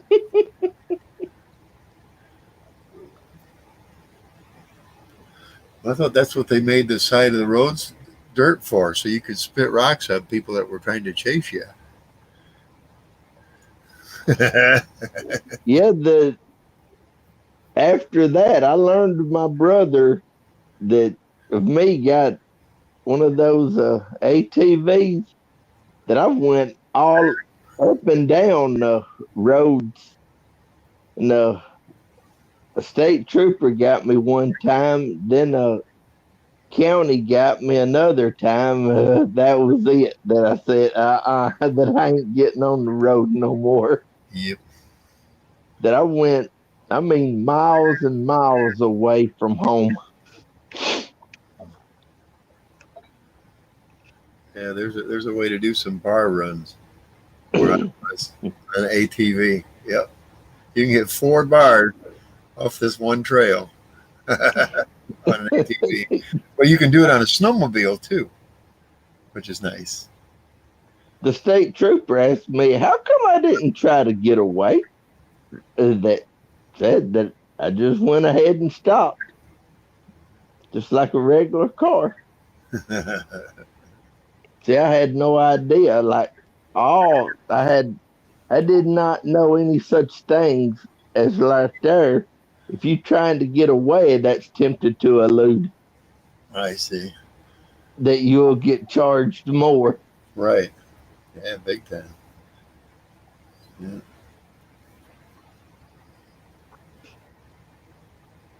Yeah. My grandpa taught me get the fuck away. I was driving a motocross bike along the side of a road. We're gonna head back to their place because that's what we use to get to these trails. And this state boy flipped on his lights, and I just shook my head and took a right off the side of the road. Across the field, back out into the trails where I was before. Yep, I waited about a half hour, walked up behind my grandparents' trail and told them, hey, let's go get the motorcycle. Okay. We went and took Grandpa's truck and went back on the motorcycle. Yep. And he told me, giddy up and go if you can. So I giddy up and went. Because he couldn't go across. It was a ditch he had to deal with. I already dealt with it. Back then, where my grandmother lived, that out in the backyard, you can see across the field in the other city where one of my aunts lived. That if you go over to her house, that you'd have to go down University Drive, and but out in the country, it's Highway 157 to get on to Highway 33. But nope, I just made a trail through there. Oh, I didn't make the trail. I started and then found a trail. Already made, yep. And I went over there. That my aunt, that she could not believe, how did I get over there without getting a ticket?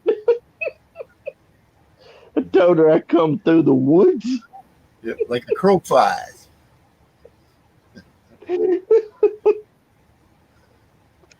Well, them roads are just kind of getting away. That when I come to a creek, that I couldn't even believe that. Yeah, that people's done been down through there because there's a rope that people been swinging off of into the creek. Shit.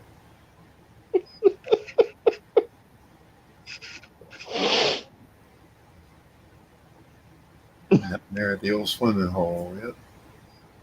I don't doubt if anybody was camping down there, but I didn't pay any attention. Like look around to see any like burnt spot, like where there's rocks around for a campfire. Didn't pay no attention.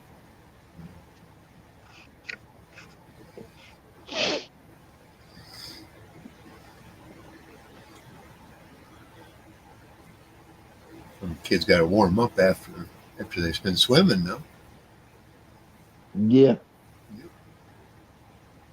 But there at the beginning, where I went in, where I started, you can't go through there now.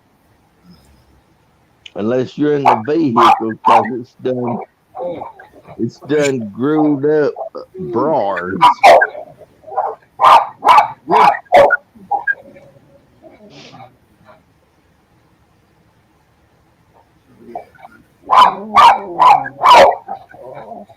Fucking photo 6-point buck just walked down the street. That's what they're upset at. Oh, jeez. You walked in our airspace. We are too, because fuck, we should be able to get that buck. You see him from the house. He needs to be dead. Well, I would eat them. That's good.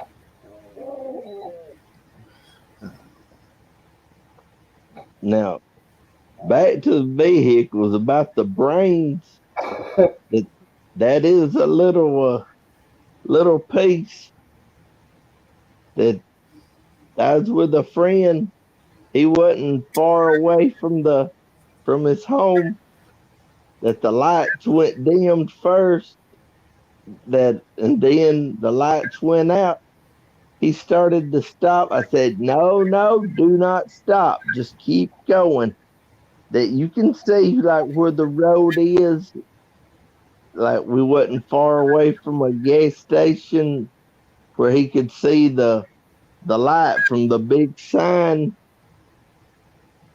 to get down there. And I told him, when you turn off your truck, you cannot crank it back up.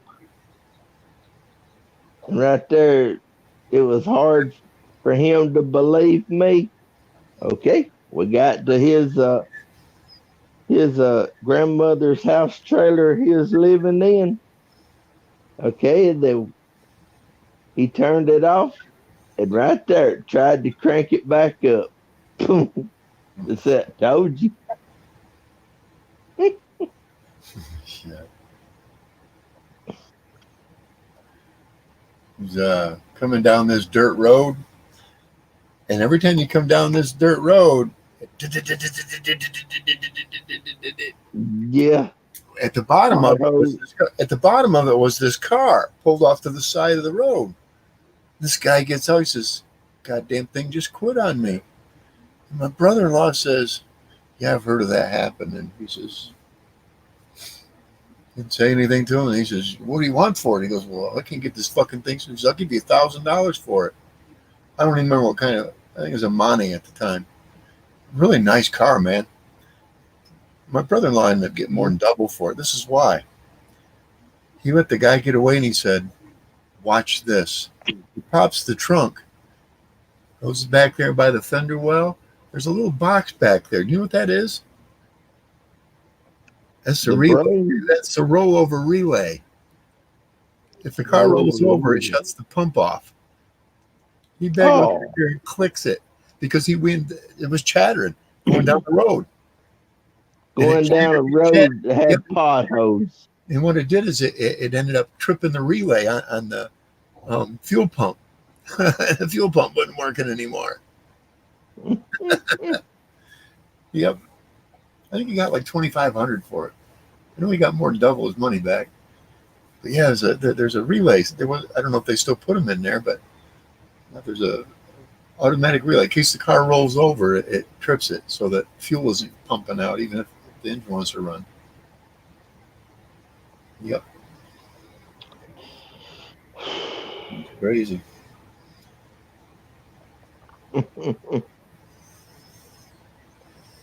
Myron turned into that little dog again. Did you see that? He does that once in a while.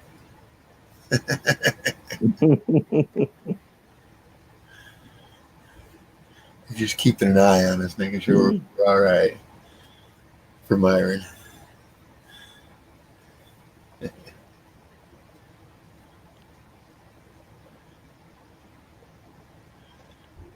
Wonder if my cousin's still living. That's her name. Oh shit. Did you say Myron? Yep. That's Yep. my cousin's name. That she moved out of Alabama over into Georgia. I have no idea. Oh shit. I know her son ain't living because he's suicide.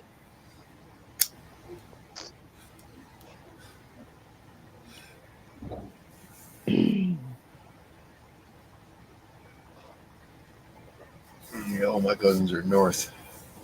I got a couple down here, but yeah, they're too goody two shoe. Yeah. Are you the one from South Carolina? Nope. Can't Nope. remember who So, it was. It. I'm in southern Michigan.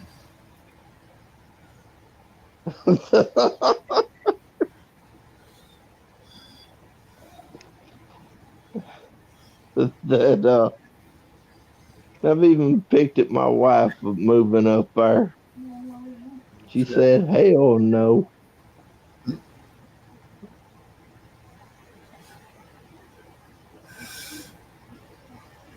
Oh yeah. Well, Chris is going to move north, northern Michigan, Central. central. I'll be in central Michigan. Yep. Next year. In the spring. You talking about Central Time, or is that No, central. The center part of the state, okay? or the lower part of the state. So I got Kim folks in Detroit. She's got Kim folks in Kalamazoo. Kalamazoo. Kalamazoo's about 6 miles away from me, right?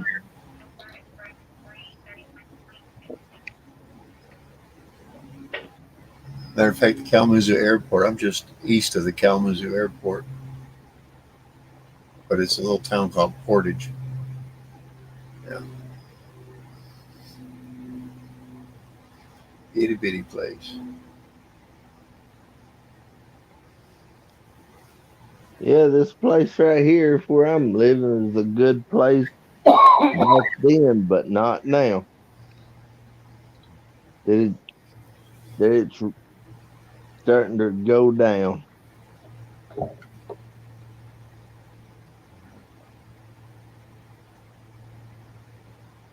The only thing new is a new jailhouse and a new courthouse. Shit. Ain't nothing else new but that. I want to go back to country law. Yep. That's the difference between the South and the Central and North. Yep. You get above Grand Rapids and it's country law there. You don't fuck with somebody unless you expect to be fucked back, you know? Yeah. We'll leave everybody alone, you know? That's the way I like it.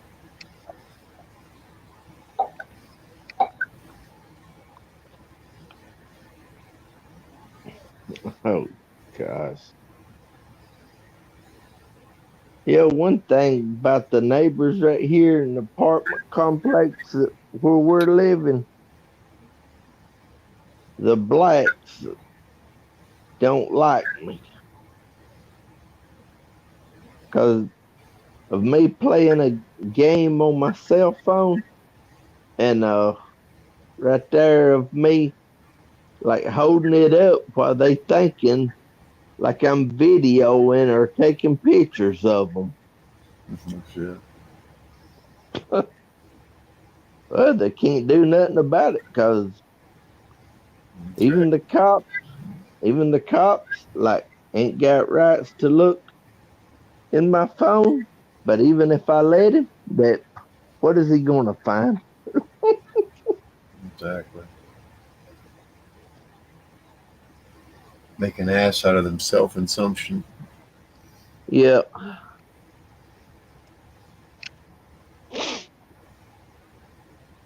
My phone, you still have to get a warrant to open it.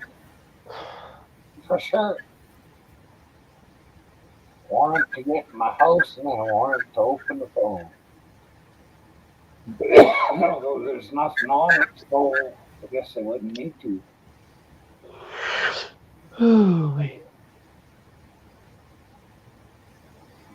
Yeah, I got nothing to hide. I can look at mine. I don't give a shit. Nothing in there ain't supposed to be in there. Yeah, oh, but the next time the police comes to our door, I'm gonna surprise him.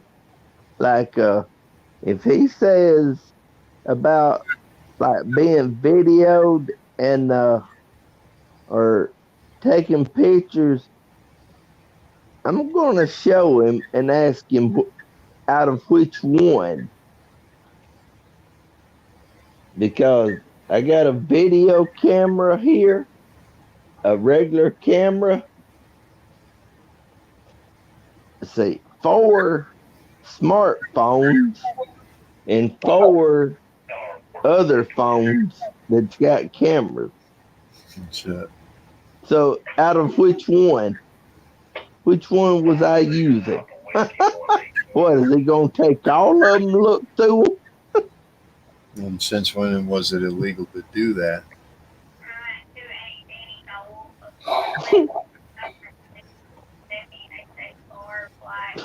yeah. Anything you can see from public is filmable.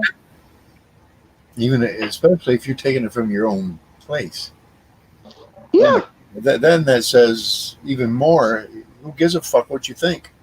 Yeah. You know, If you're I'm if you're stepping, taking a picture of somebody out in public, you're in public. Period. That says pictures are allowed. right. If I'm standing on the porch out there, they can't do nothing about it. Nope. Because the same thing is like I've seen people on some of the videos, your eyeballs can't trespass, so you can't help what the videos or cameras catches. That's right. All that proves is how foolish they do act, whether there's a camera there or not. That's true. That I have called the sheriff's office and asked them, and that's what they mentioned right offhand. That nope, it's not illegal, but police still comes here. Yeah,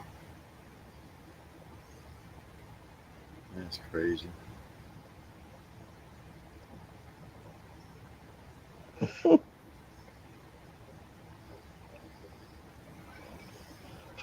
What are you afraid of being caught on camera?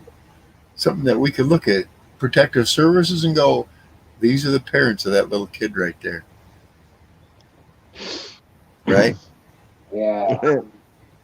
Yeah, it's one thing, but Or they these are the don't kids, like it. or these are the kids of those parents right there. You know? Yeah, and they'll claim the other way that the kids went missing, so I'm the one that kidnapped them. Oh, Oh, geez. I just kidnapped their picture. Yeah.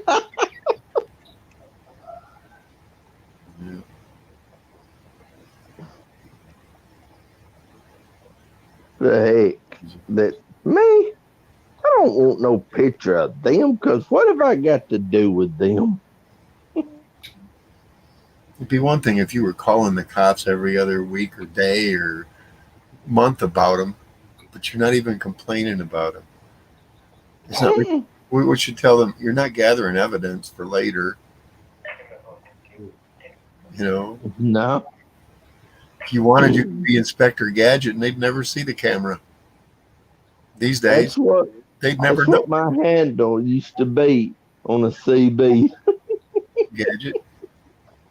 Yeah, because do y'all hear a scanner?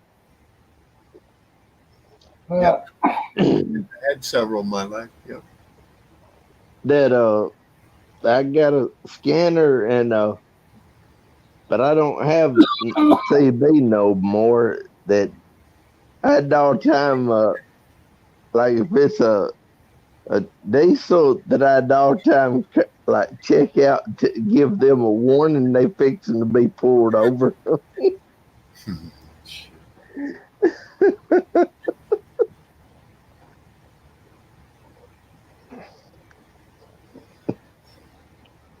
The last one that I did that was way back. See, there's no gas station. Union 76. Yep. That's what I was saying. Record 19 for a truck driver at Union 76. When he answered, I said, which direction are you headed, north or south? And he said, when he said south, I said, okay, that I'm telling you that there's a police car over there at McDonald's waiting for you. That they're saying on the scanner, when you go through the red lights, they'll pull you over. He said they better not, but they did. Yeah.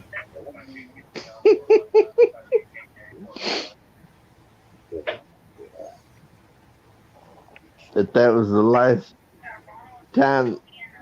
one that I did before I got rid of CB base station. I had a friend who had 1,100 watts. He lived 2 houses away from a gas station. They went all digital. When he'd key up, it'd zero their pumps out. So you'd tell him you were coming over to get gas, $40 worth of gas in there, and you just kind of nod at this window, and he'd key it up, and you go in there to pay, and they'd go, I can't tell you how much. Your pumps have been zeroed out. He got busted. Yeah, he did 5 years for that. Can't ever broadcast ever again. Really? 1,100 watts did that. But that's when you live that close, you know. I know another guy had 1,300 he had in his truck. He had 4 batteries in the back for the battery pack for it. He'd key up and he'd open up garage doors.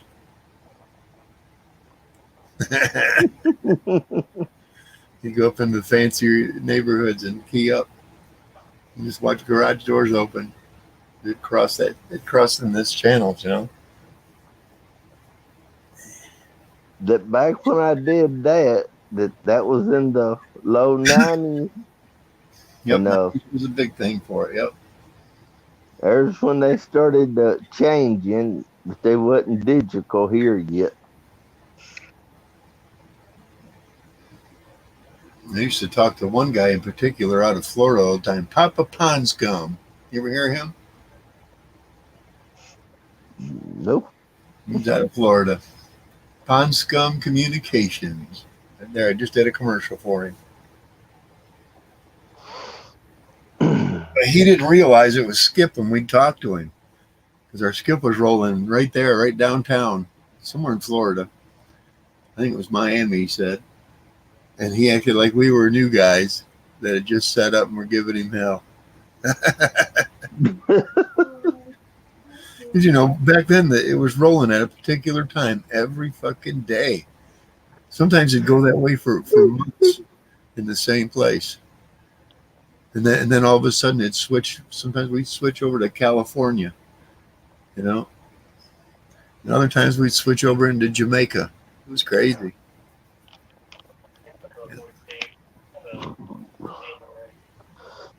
I only one time had Australia acknowledge me. That's halfway around the planet, man. He heard the numbers. He repeated 621 smoke, Central Michigan. Yeah. A long time ago. Like you said, the 90s. There was a boom for it.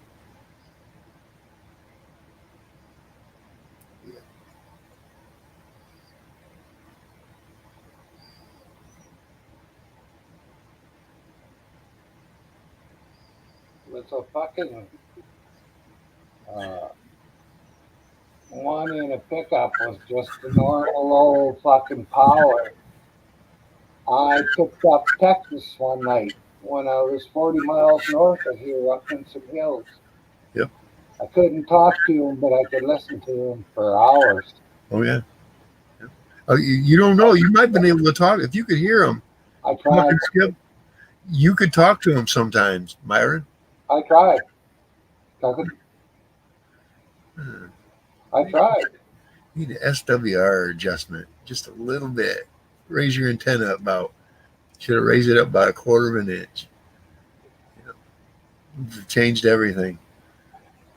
You got to have that proper. That's why you got to have a proper. What that does is it matches your radio to airwaves better.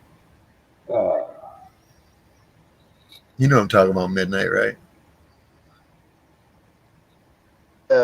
Yeah, because like that one night, the same guy that I was with, excuse me, that something happened to the truck that it was getting overheated.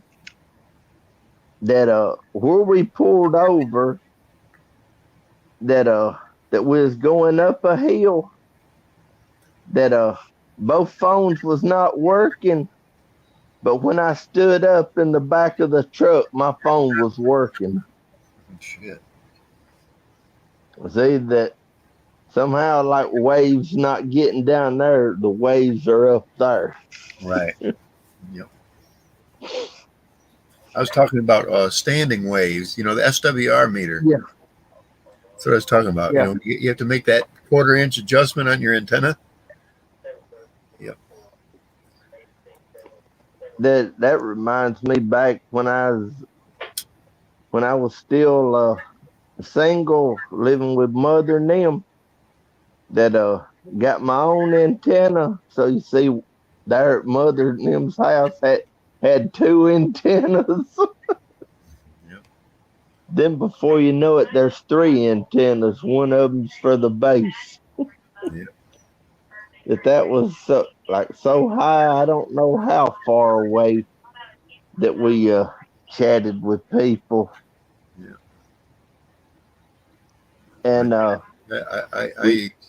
chatted 2 counties away in all directions. Easy. No power. right, with my antenna, I was getting more channels than my parents were. Yeah. I had 8 bands, so 8 times 40. And then plus all of them could go to upper sideband, lower sideband, AM, FM, or the key up channel, for the keypad. Yeah. So 240 times 5. So I had over 1,000 I could play on. Yeah. I'd go 40 up or 40 down. Usually there wasn't many people any deeper than that or any higher.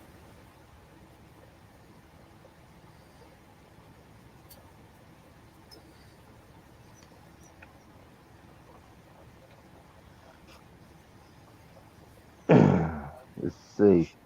The furthest I went down south was Birmingham, Alabama. The furthest I went north was Knoxville, Nashville, Tennessee. Holy shit. And see, my parents couldn't even get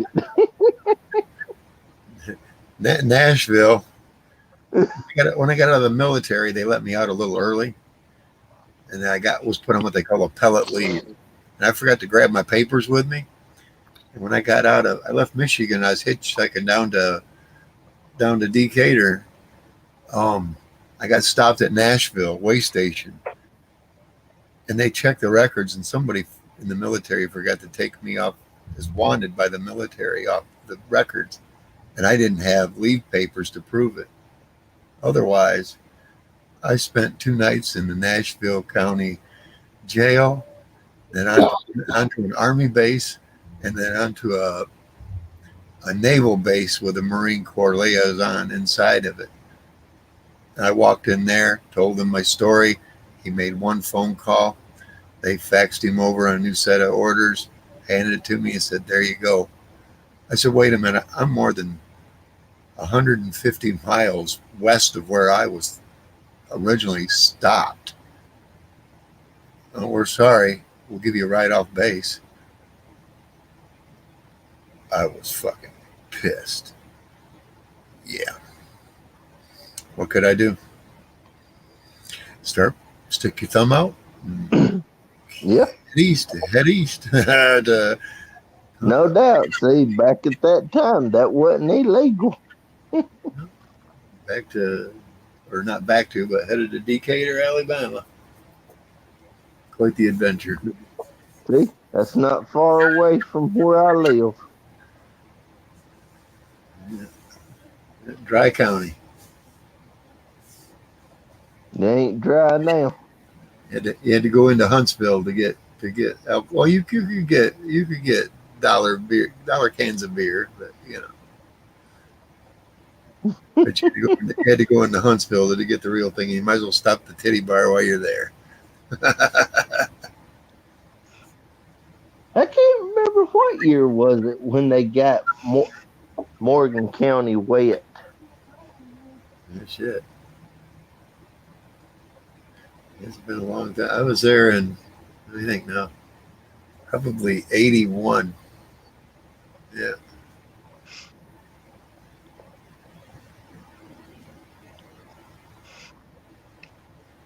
I only stayed a couple months. Wasn't my place to be. I didn't know anybody but the people I came there to see. Yeah. I had been working at a Wendy's. I got tired of it real fast.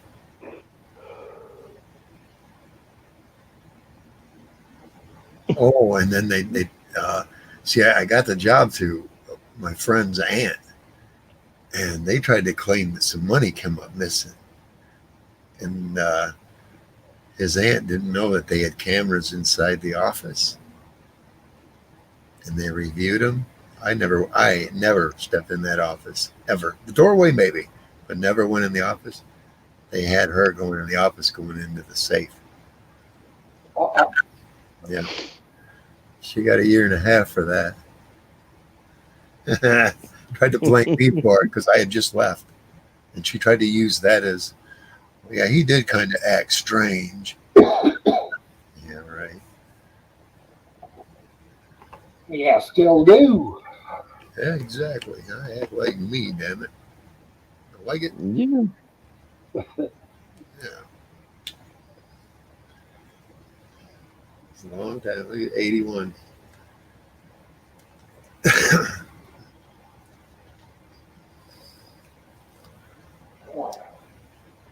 Oh, me.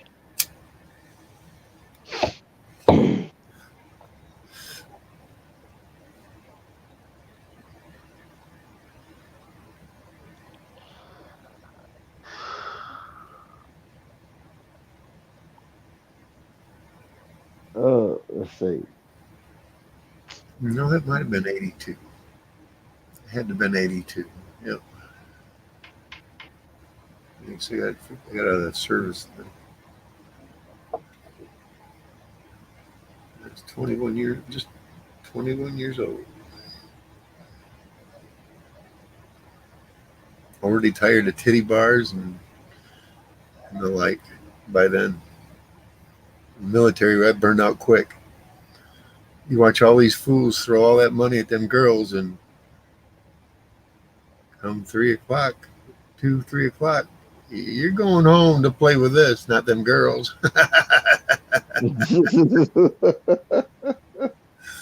Yeah, them girls ain't going home with you. Yeah. Well, Speaking of that, over in Decatur, there ain't no clubs over there no more. yeah, that was in Huntsville. Yeah, We, they still in Huntsville. we had to go over the river into Huntsville. Yeah, I do remember that. Tennessee River. Yep, a long time ago. Like I said, I was a young man, barely.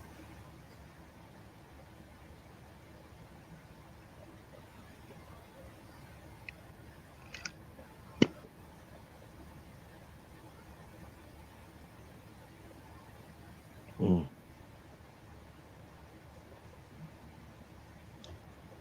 Mm-mm.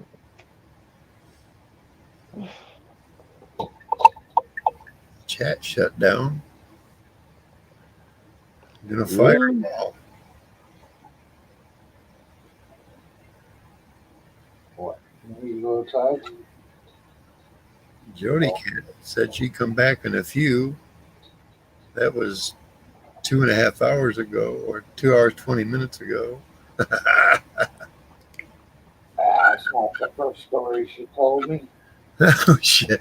Jody Cat, Jody Cat, Jody Cat. There, I said it 3 times.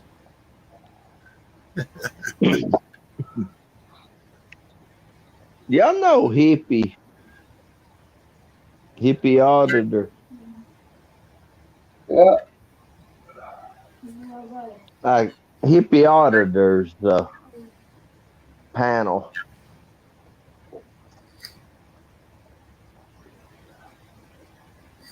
There was too much drama there for me. Me too. That gosh, that when I was there last night, that they was arguing, raising their voice, starting to say stuff that they ain't gonna. I know they ain't gonna do it, but they said it. So poof, I got out of there and I ain't going back. I don't talk either way about it. I just stay away from there and keep his name out of my mouth. Right.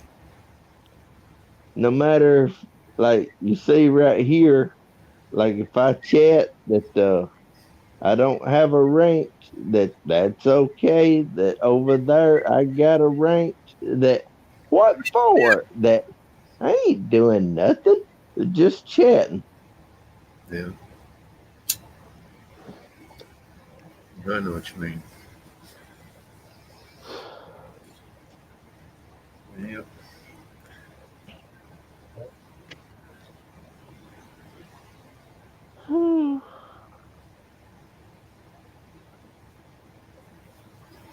Just starting to get dark here. 5:30. Yep. Yeah, 4:30 here.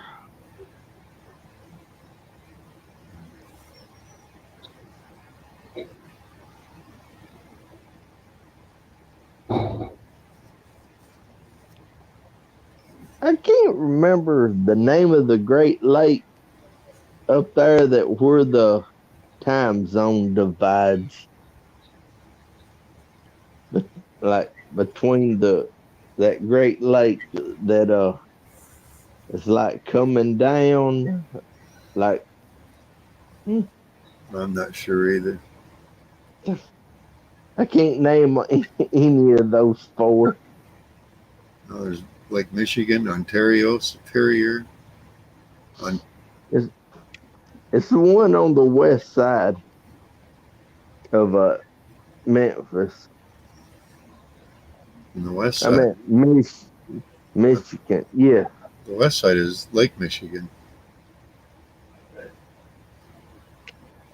that the time zone goes up in the middle of that. Yeah, I don't. Let me see. Find it. Mhm.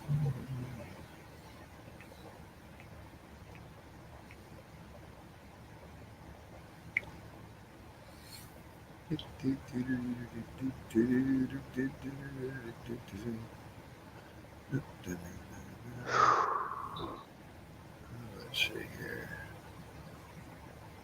That has to be Lake Michigan. Between Michigan on the east, on the west is uh I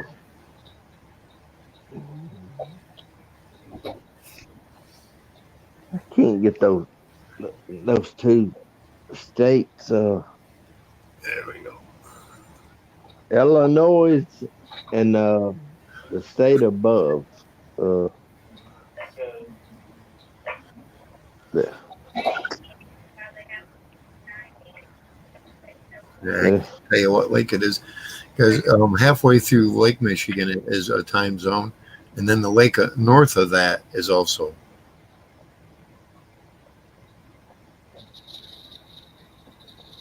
It's a small piece of it, but yeah, yeah, at the very west end of it, north and north of Wisconsin. Wisconsin. Yeah, Where I spend the name. and then it goes down through Indiana. Just a part of Indiana is part of the central time zone. Two parts of it, and then down through half of Kentucky, half of Tennessee, all of Alabama, and just part of the Florida Panhandle. Yeah. And I see that. I don't know what lake that is because I didn't get that kind of a map. But that much detail. Yeah.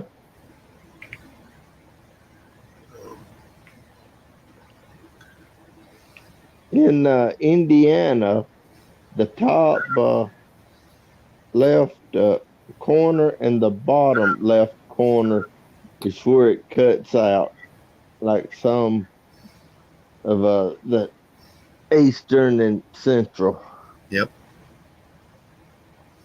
Up there at the top left is where a woman lives in the central time, but she worked over there in Eastern time. Yeah, that other one is Lake Superior. Yep.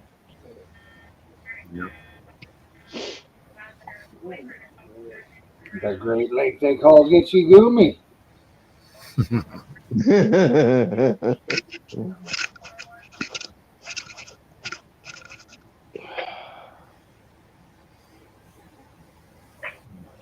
Yeah, go back.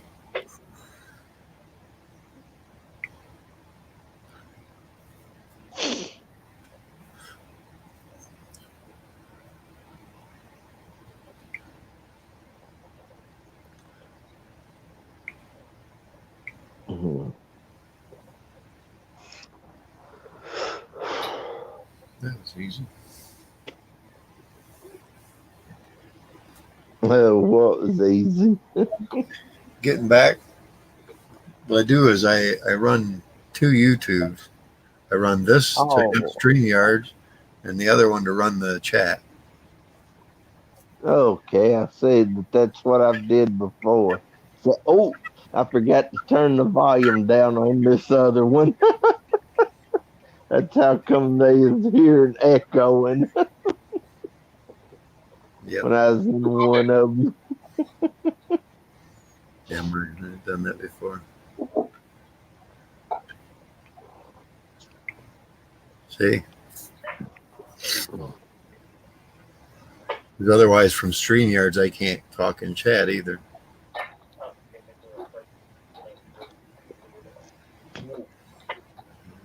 See, right now I can only talk to y'all. Like right here chatting with y'all. But I can chat. Turn my other one on. But here I can go into private chat and talk to anybody that's on panel right now. Right? Actually, you're talking to everyone on panel. Yeah. but I can't talk to anybody on chat on this part of it. But on my phone, I can. I can talk to just the chat. I can monitor what's going on. Yeah. That there you see like different.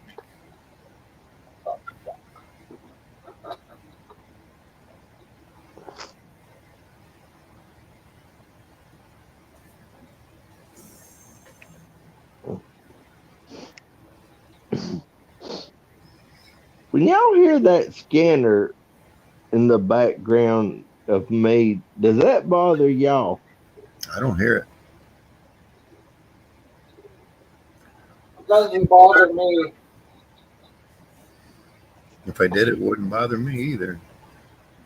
Sometimes I kick the one I've got on my phone on.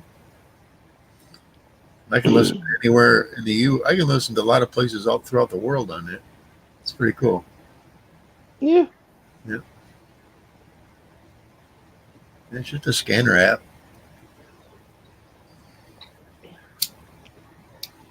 That on some people's panel that they don't like it. Well, too bad. Here's something you can laugh at about my wife. That I was on somebody's panel. And my wife, she was talking to one of her friends on her phone. Yep. And the owner of the panel, or which way you call it, that he said like that I've got a radio or a TV turned that I need to turn it down. That was my wife on her phone. And then you say to them, "Hey, let me see you put a volume switch on any woman you've ever been with. Go ahead. I want to see it." So only thing I could do was mute or leave. That'd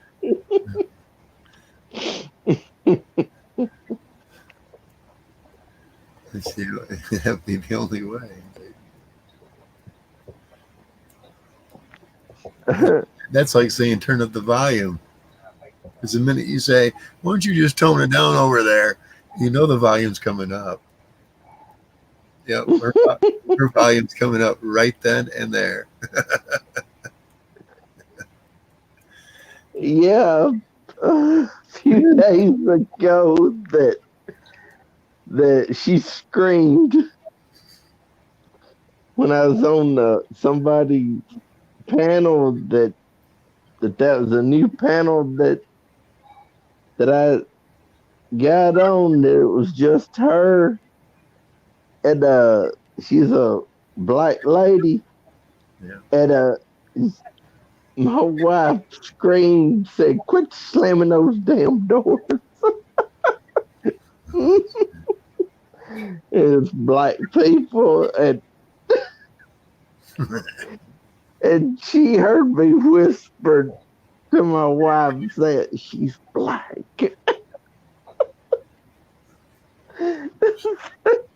Yeah, she heard me plain as day.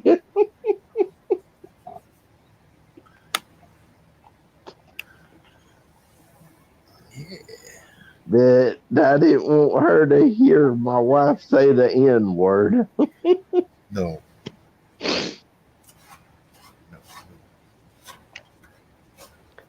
No, because I learned right there from my daddy back when I was in the 4th grade that me and a white student got in a fight, and a black student come to break us up. I started fighting with him. And I called him that name, and they wrote us a note to give to our parents. And I'm used to giving it to my mother.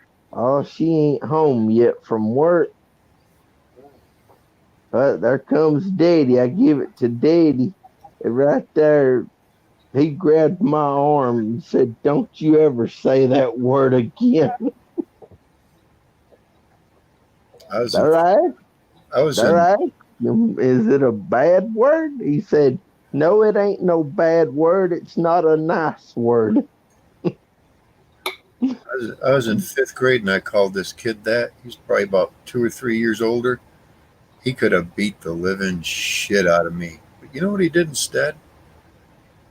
He walked over to my house and he politely talked to my mom.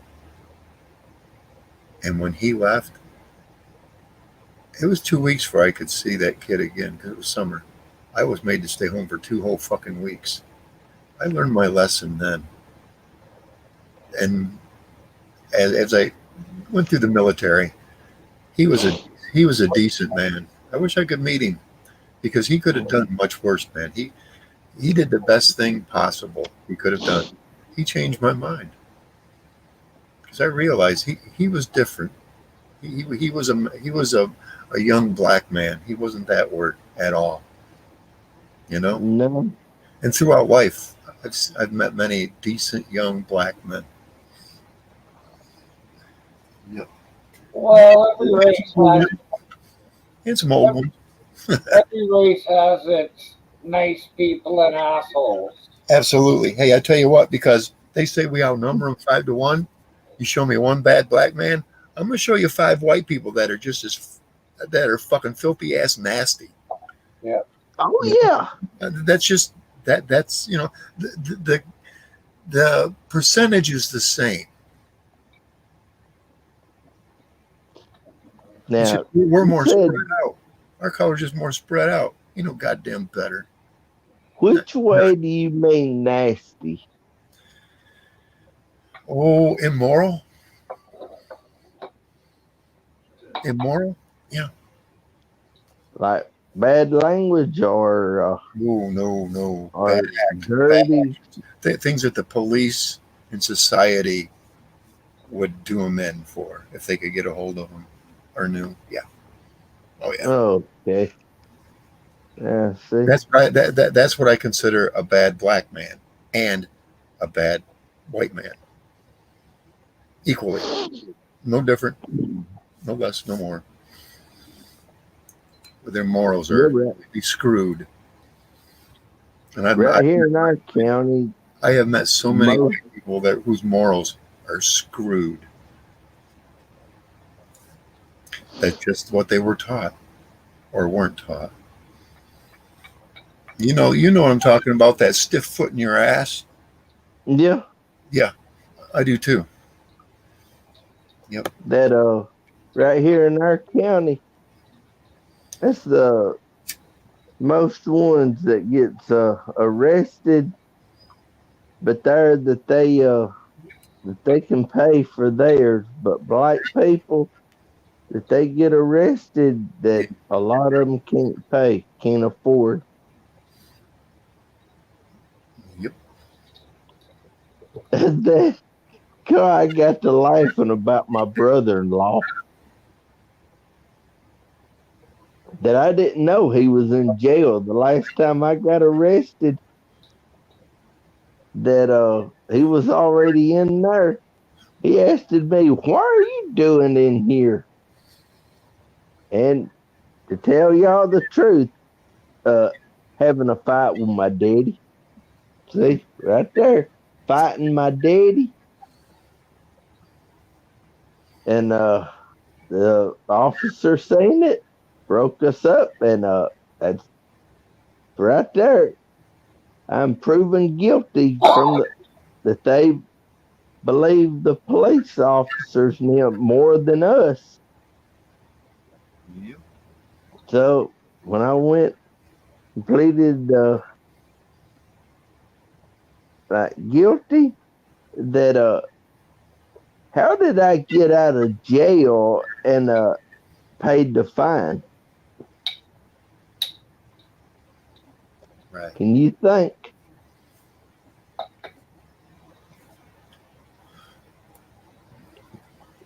Called finance company.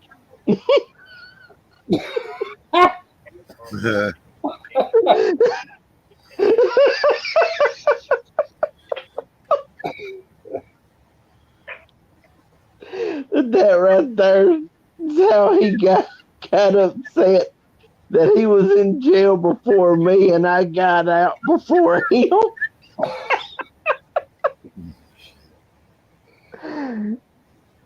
Well, he didn't have no good credit, but I did.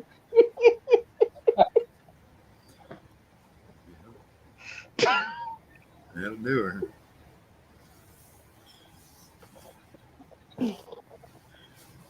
Family fights aren't immoral, they're normal. Yeah, that's how come I wouldn't charge much as a regular charge is. Like if it's out in public of people that ain't kin to each other that's fighting, Right. that there's where you get more charged. Do you know, at least in Michigan, a dad gets one smack. As long as you ain't going after the boy, cops ain't gonna do a goddamn thing. They call that a family dispute. Yeah. Yep, daddy's making a correction. That's how they look at it. Well, the boy must have deserved it. He ain't out there beating on him? Nope. Well, we don't want to get involved. I did Down that. here, all it is. My brother once. I smacked him and my sister called the law on me. They told her, what's he doing now? Oh, they're out there talking now.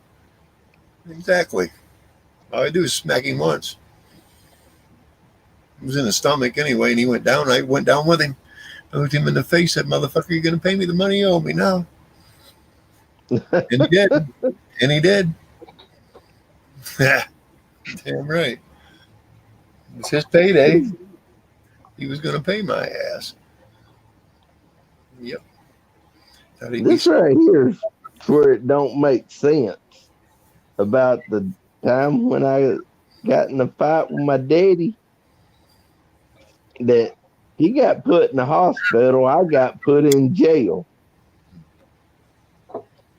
My daddy, he winded up in intensive care because he had diabetes, and I didn't know anything about you got tore skin that gets it worse, or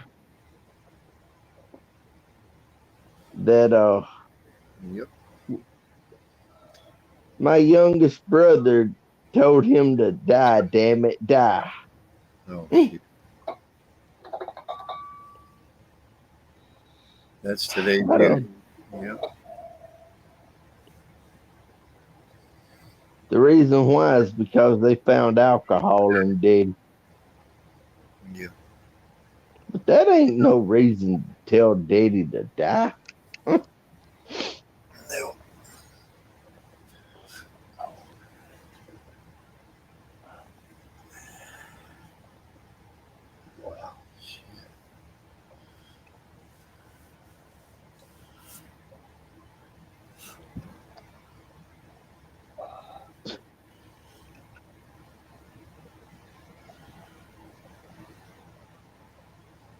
Mm-mm-mm.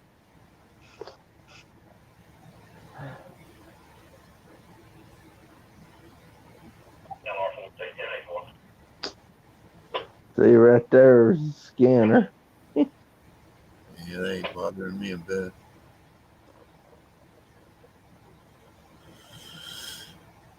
Yeah, don't Right. bother either. Yeah, I used to go to my bedroom you when can. I'd get on here and chat with people. But see, I didn't have no chair sitting in. I was sitting in a lawn chair Oh, shit. back then. See, that's when we moved here. And You have to do what you got to do, right? yeah, then when we got all that money from the president, that's how I got this chair. Oh, nice. Creature comfort. Yep. Yeah. Oh yeah. Yeah, way too comfortable. I've been falling asleep. I'm just hurting a little extra right now, you be. It's nothing. I can take it.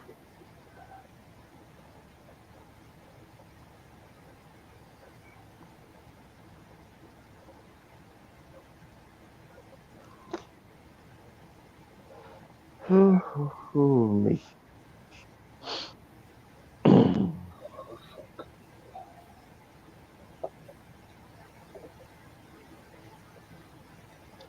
I was thinking about fucking washing the floor today. I'm glad I never fucking started that.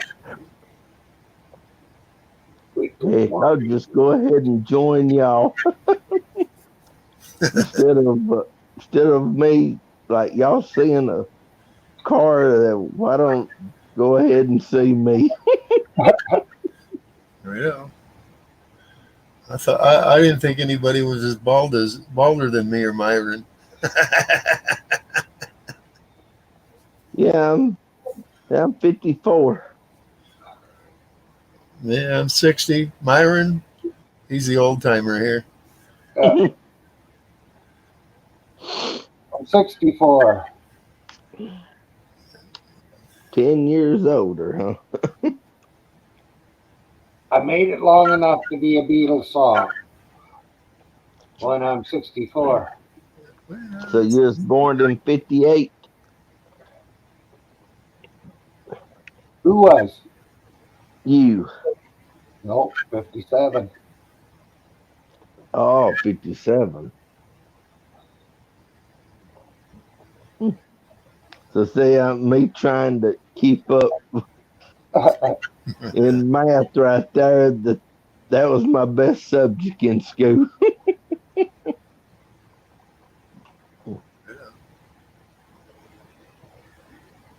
It was my worst in high school, but I went over and took it again. And I only took 10 and 20, which is grade 10, grade 11, and I got an A for those two classes.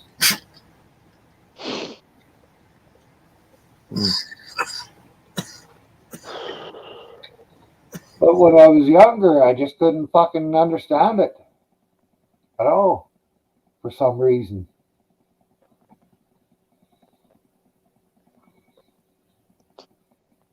Yeah, there's a bunch that of math that I did back then.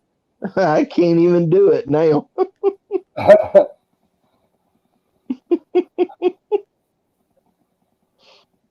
I can't remember any formulas, and without the formulas, you can't fucking figure very much out.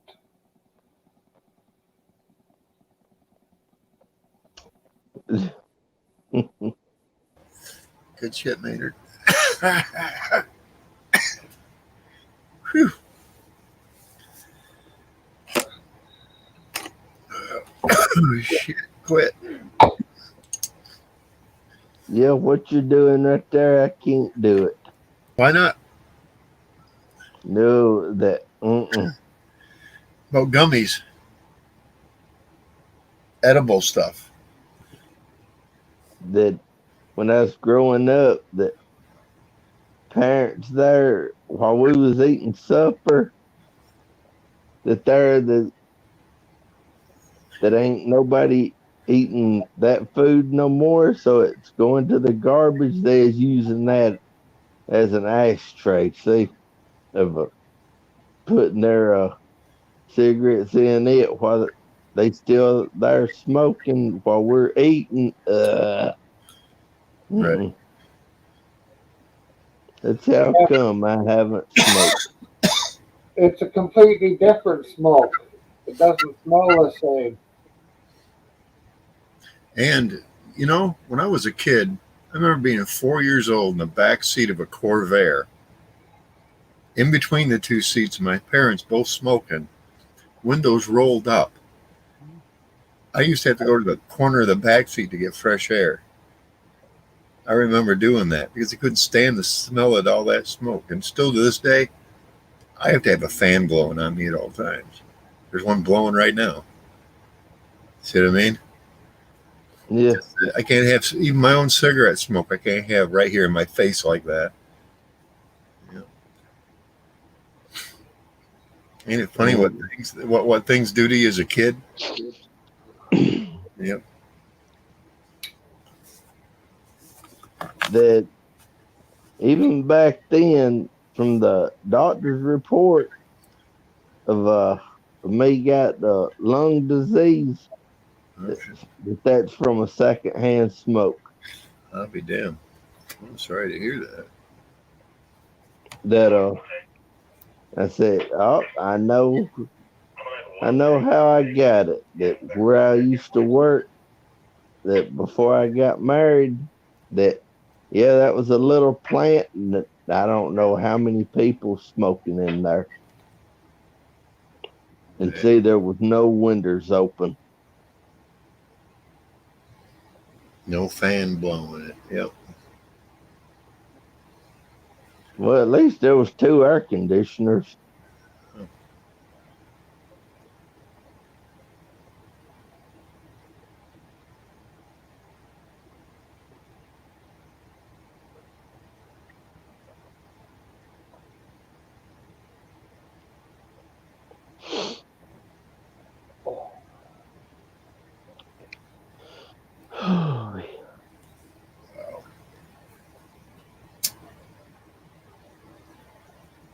I gotta smoke. It's a habit, can I say? Had it since I was a teenager. I hit 14 and Mama gave me a pack and said, "You'll earn these." And she meant it. Yep, I had to earn my cigarettes. I had one of them kind of moms where you didn't want to say, "I'm bored." Oh no, you did not want to say that. This woman had more work lined up for you than you could imagine. Yep. Me and my brother would be told to get the fuck outside if we're bored. She'd tell us, "Get outside and get some stink blowed off you." Yeah. I remember that specifically. You learned, by the time you're double digits, you learn as soon as the bell goes and you can get out that door, you fucking go. Get as far as you can. But with a holler in range, we had a communication line. My mama would holler, and then my friends, I had 3 brothers, their mom would holler, which would give us another extended like 4 blocks. So we knew whose mama to kind of listen for, because she'd extend it. Or we were always usually together anyway, but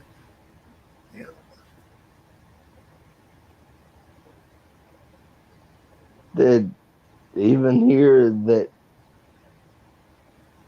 I in my whole life only drunk 3 sups of beer. That I had no idea that's washing that medicine out of me, of me having seizures. Oh wow. I had no idea right there. Wow. I don't like beer. Don't like the taste of it. To me, I got it stuck in my head that it's mold water. I don't want to drink mold water. Pasteurized or not, I don't want to drink mold water.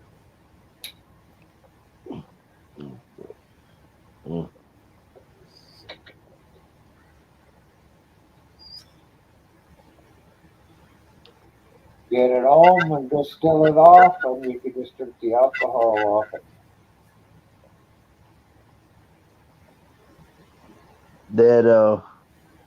That I said to myself, since I can't become an alcoholic, that I'll just drink these. I do a holic. Yeah, that back then that the most I drunk a day was a 3-liter. This couple was going to have a kid, and they didn't know what to name it. And they said, "Well, We'll name it the first thing that comes on TV. And back in the day, they had commercials. They turn it on, and the guy says, Yahoo, Mountain Dew. So they named their kid Mountain Dew. Now check this out. The kid gets into school. First day of school, the kid goes into the teacher, up to the teacher, and she says, "What's your name?" She goes, "I can't tell you. You'll laugh." She goes, "Well, give me a hint." Well, they used to have a slogan with Mountain Dew. It's something that tickles your innards. And that's what he told her. He said, "Well, it's something that tickles your innards." And she said, "Okay, Dick, go sit down in the first row."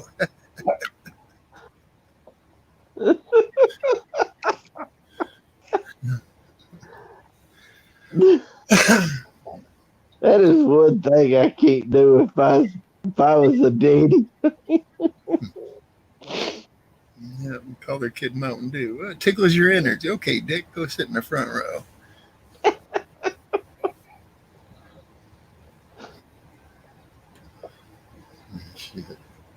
That joke is as old as the hills and twice as dusty.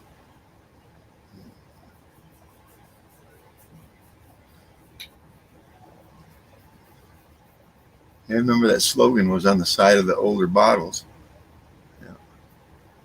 They were a thicker green, a heavier green. Geez, that was a long time ago. Yeah. It had the whole hillbilly on the side. Yep. You got any kinfolk that's named like after a city Who? that you know?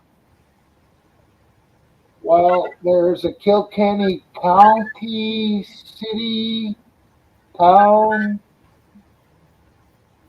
parish, all that in Ireland, which is my last name. You got an island and a library after my last name.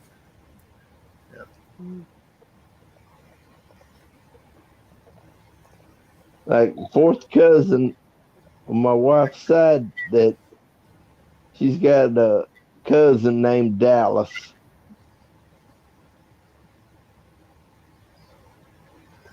Oh. Ah.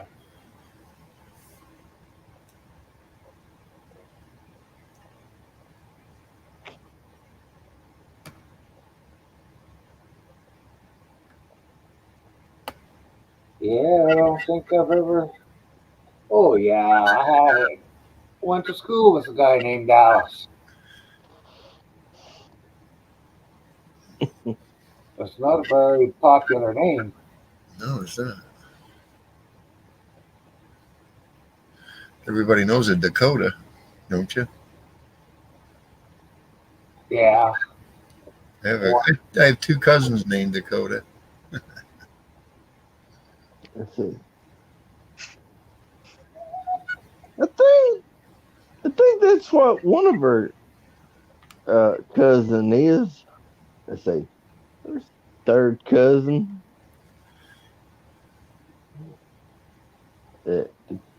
Dakota. It starts with a D. D something.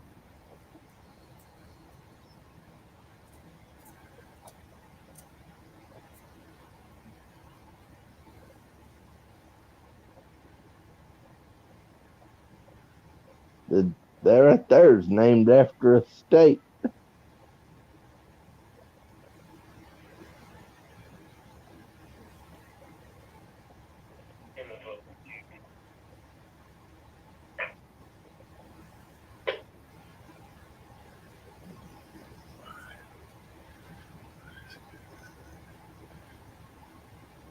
Fuck, they sure don't talk very much. I thought that thing would be just a popping. Yeah, really. So anybody chatting? No. No, either Mike passed out or he's waiting until his to come on, maybe. Who knows? Who knows? If he does, he does. 3 hours. No big cry. Y'all been on for 3 hours. Yep. I really have no set schedule, really.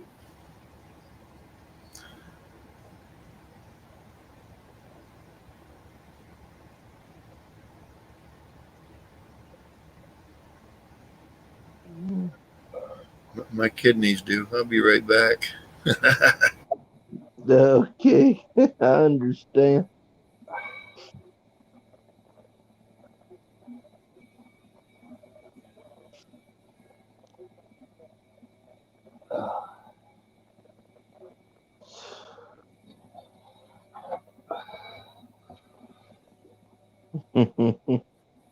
You, you said you're in where? Florida?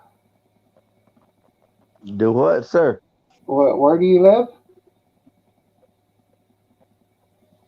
I got a I bad didn't catch memory. it. I got a bad memory. Where do you live at? I live in Alabama. Alabama.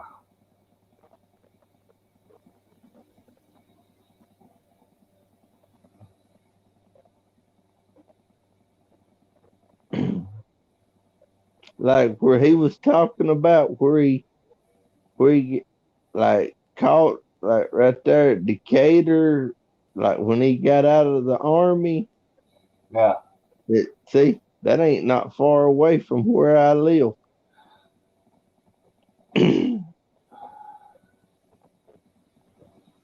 that it's up here at the north top of the state of Alabama, not far from the Tennessee River.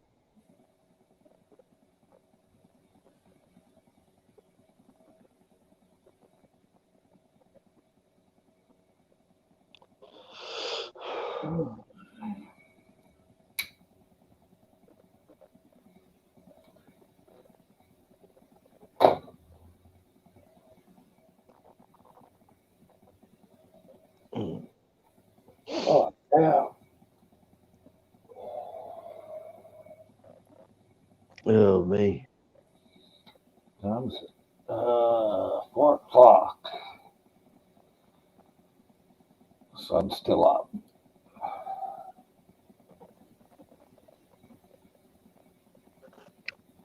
But it's Oh man, it's fast. Giddy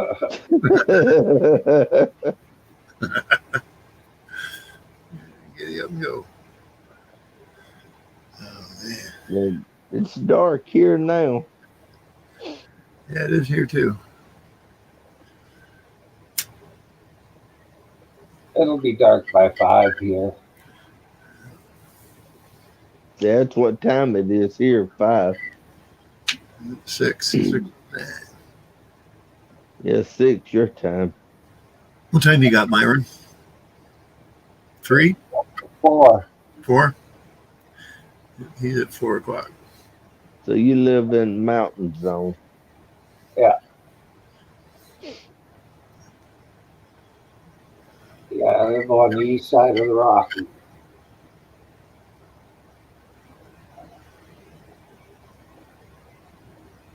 Oh, east side, okay. And part of the south I ever been is to Sweetgrass, Montana.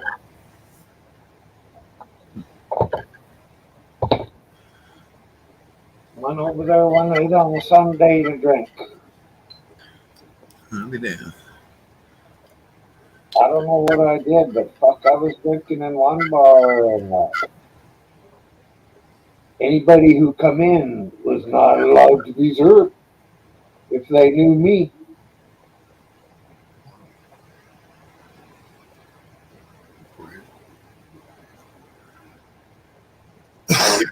Pretty much passed out when I went back across the line.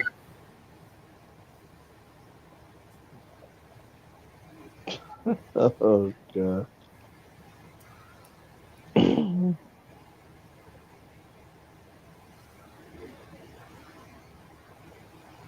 How far I can say I was away from like north, south, east, west, west, I can laugh at that. That's almost at the Mississippi River, that the city of Tunica, Mississippi, because it's it's a gambling place. Real big buildings there that got gambling machines, tables. Furthest north I've been is our Upper Peninsula, the furthest point, Munising.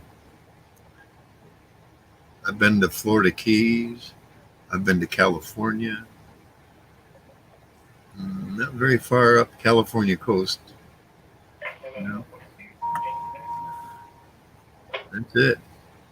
Far as I've been up is Nashville or Knoxville. I don't know which one's the highest. Knoxville or Nashville, Tennessee. But my wife, she's been up there at Kalamazoo, Michigan. It's just like I said, 6 miles away from here. Yeah, that's where her first husband was born.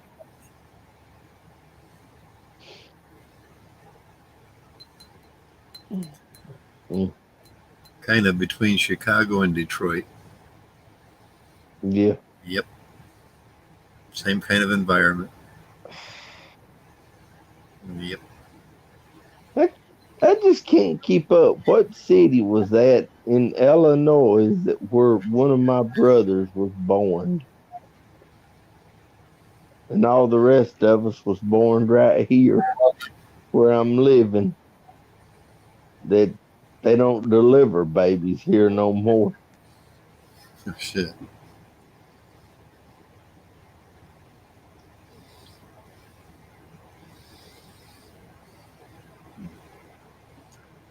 I don't know any of the cities.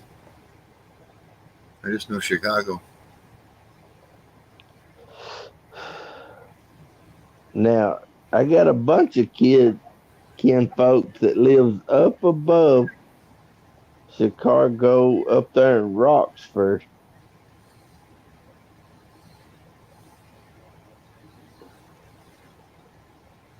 Or Roxville, Roxford. Rockford, Illinois. Yeah. Yeah.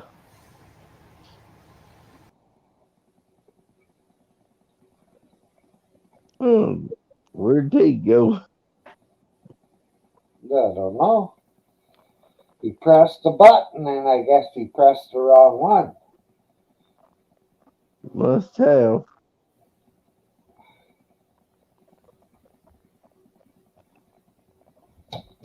Are you done? That my kin folks up there is my grandfather's brother. The family. Huh.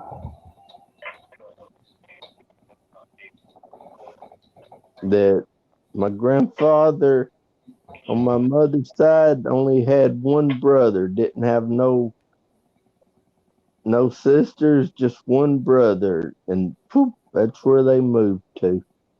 Yeah.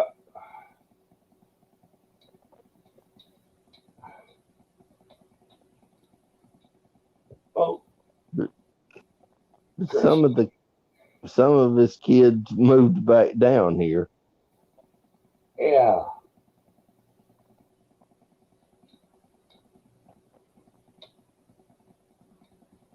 Chris is gone. He's not coming back.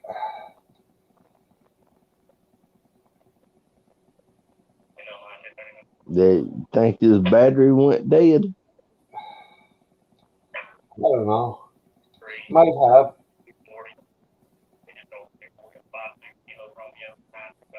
Mm.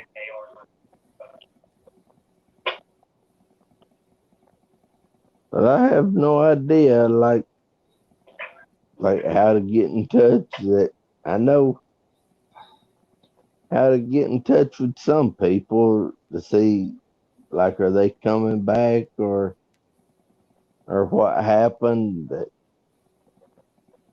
Yeah. Well, he sent me a message. He said Sent you a message.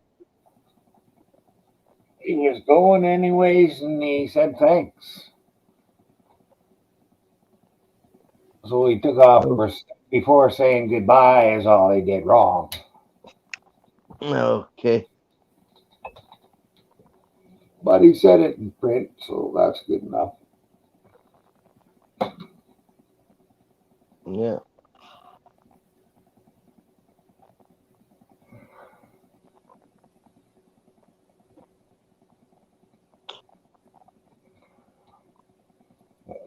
Check and see.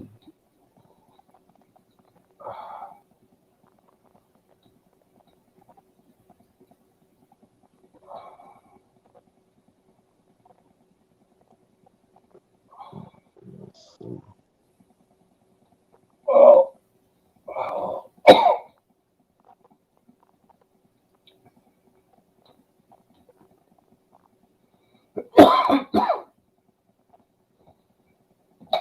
Yeah, not many after me, huh? uh, well, I think I'm gonna call it. Okay, I'll, I'll But chat with y'all later on. you betcha. Thank you for coming up. Welcome, sir. And thank you to everybody that was in chat today. Catch everybody later.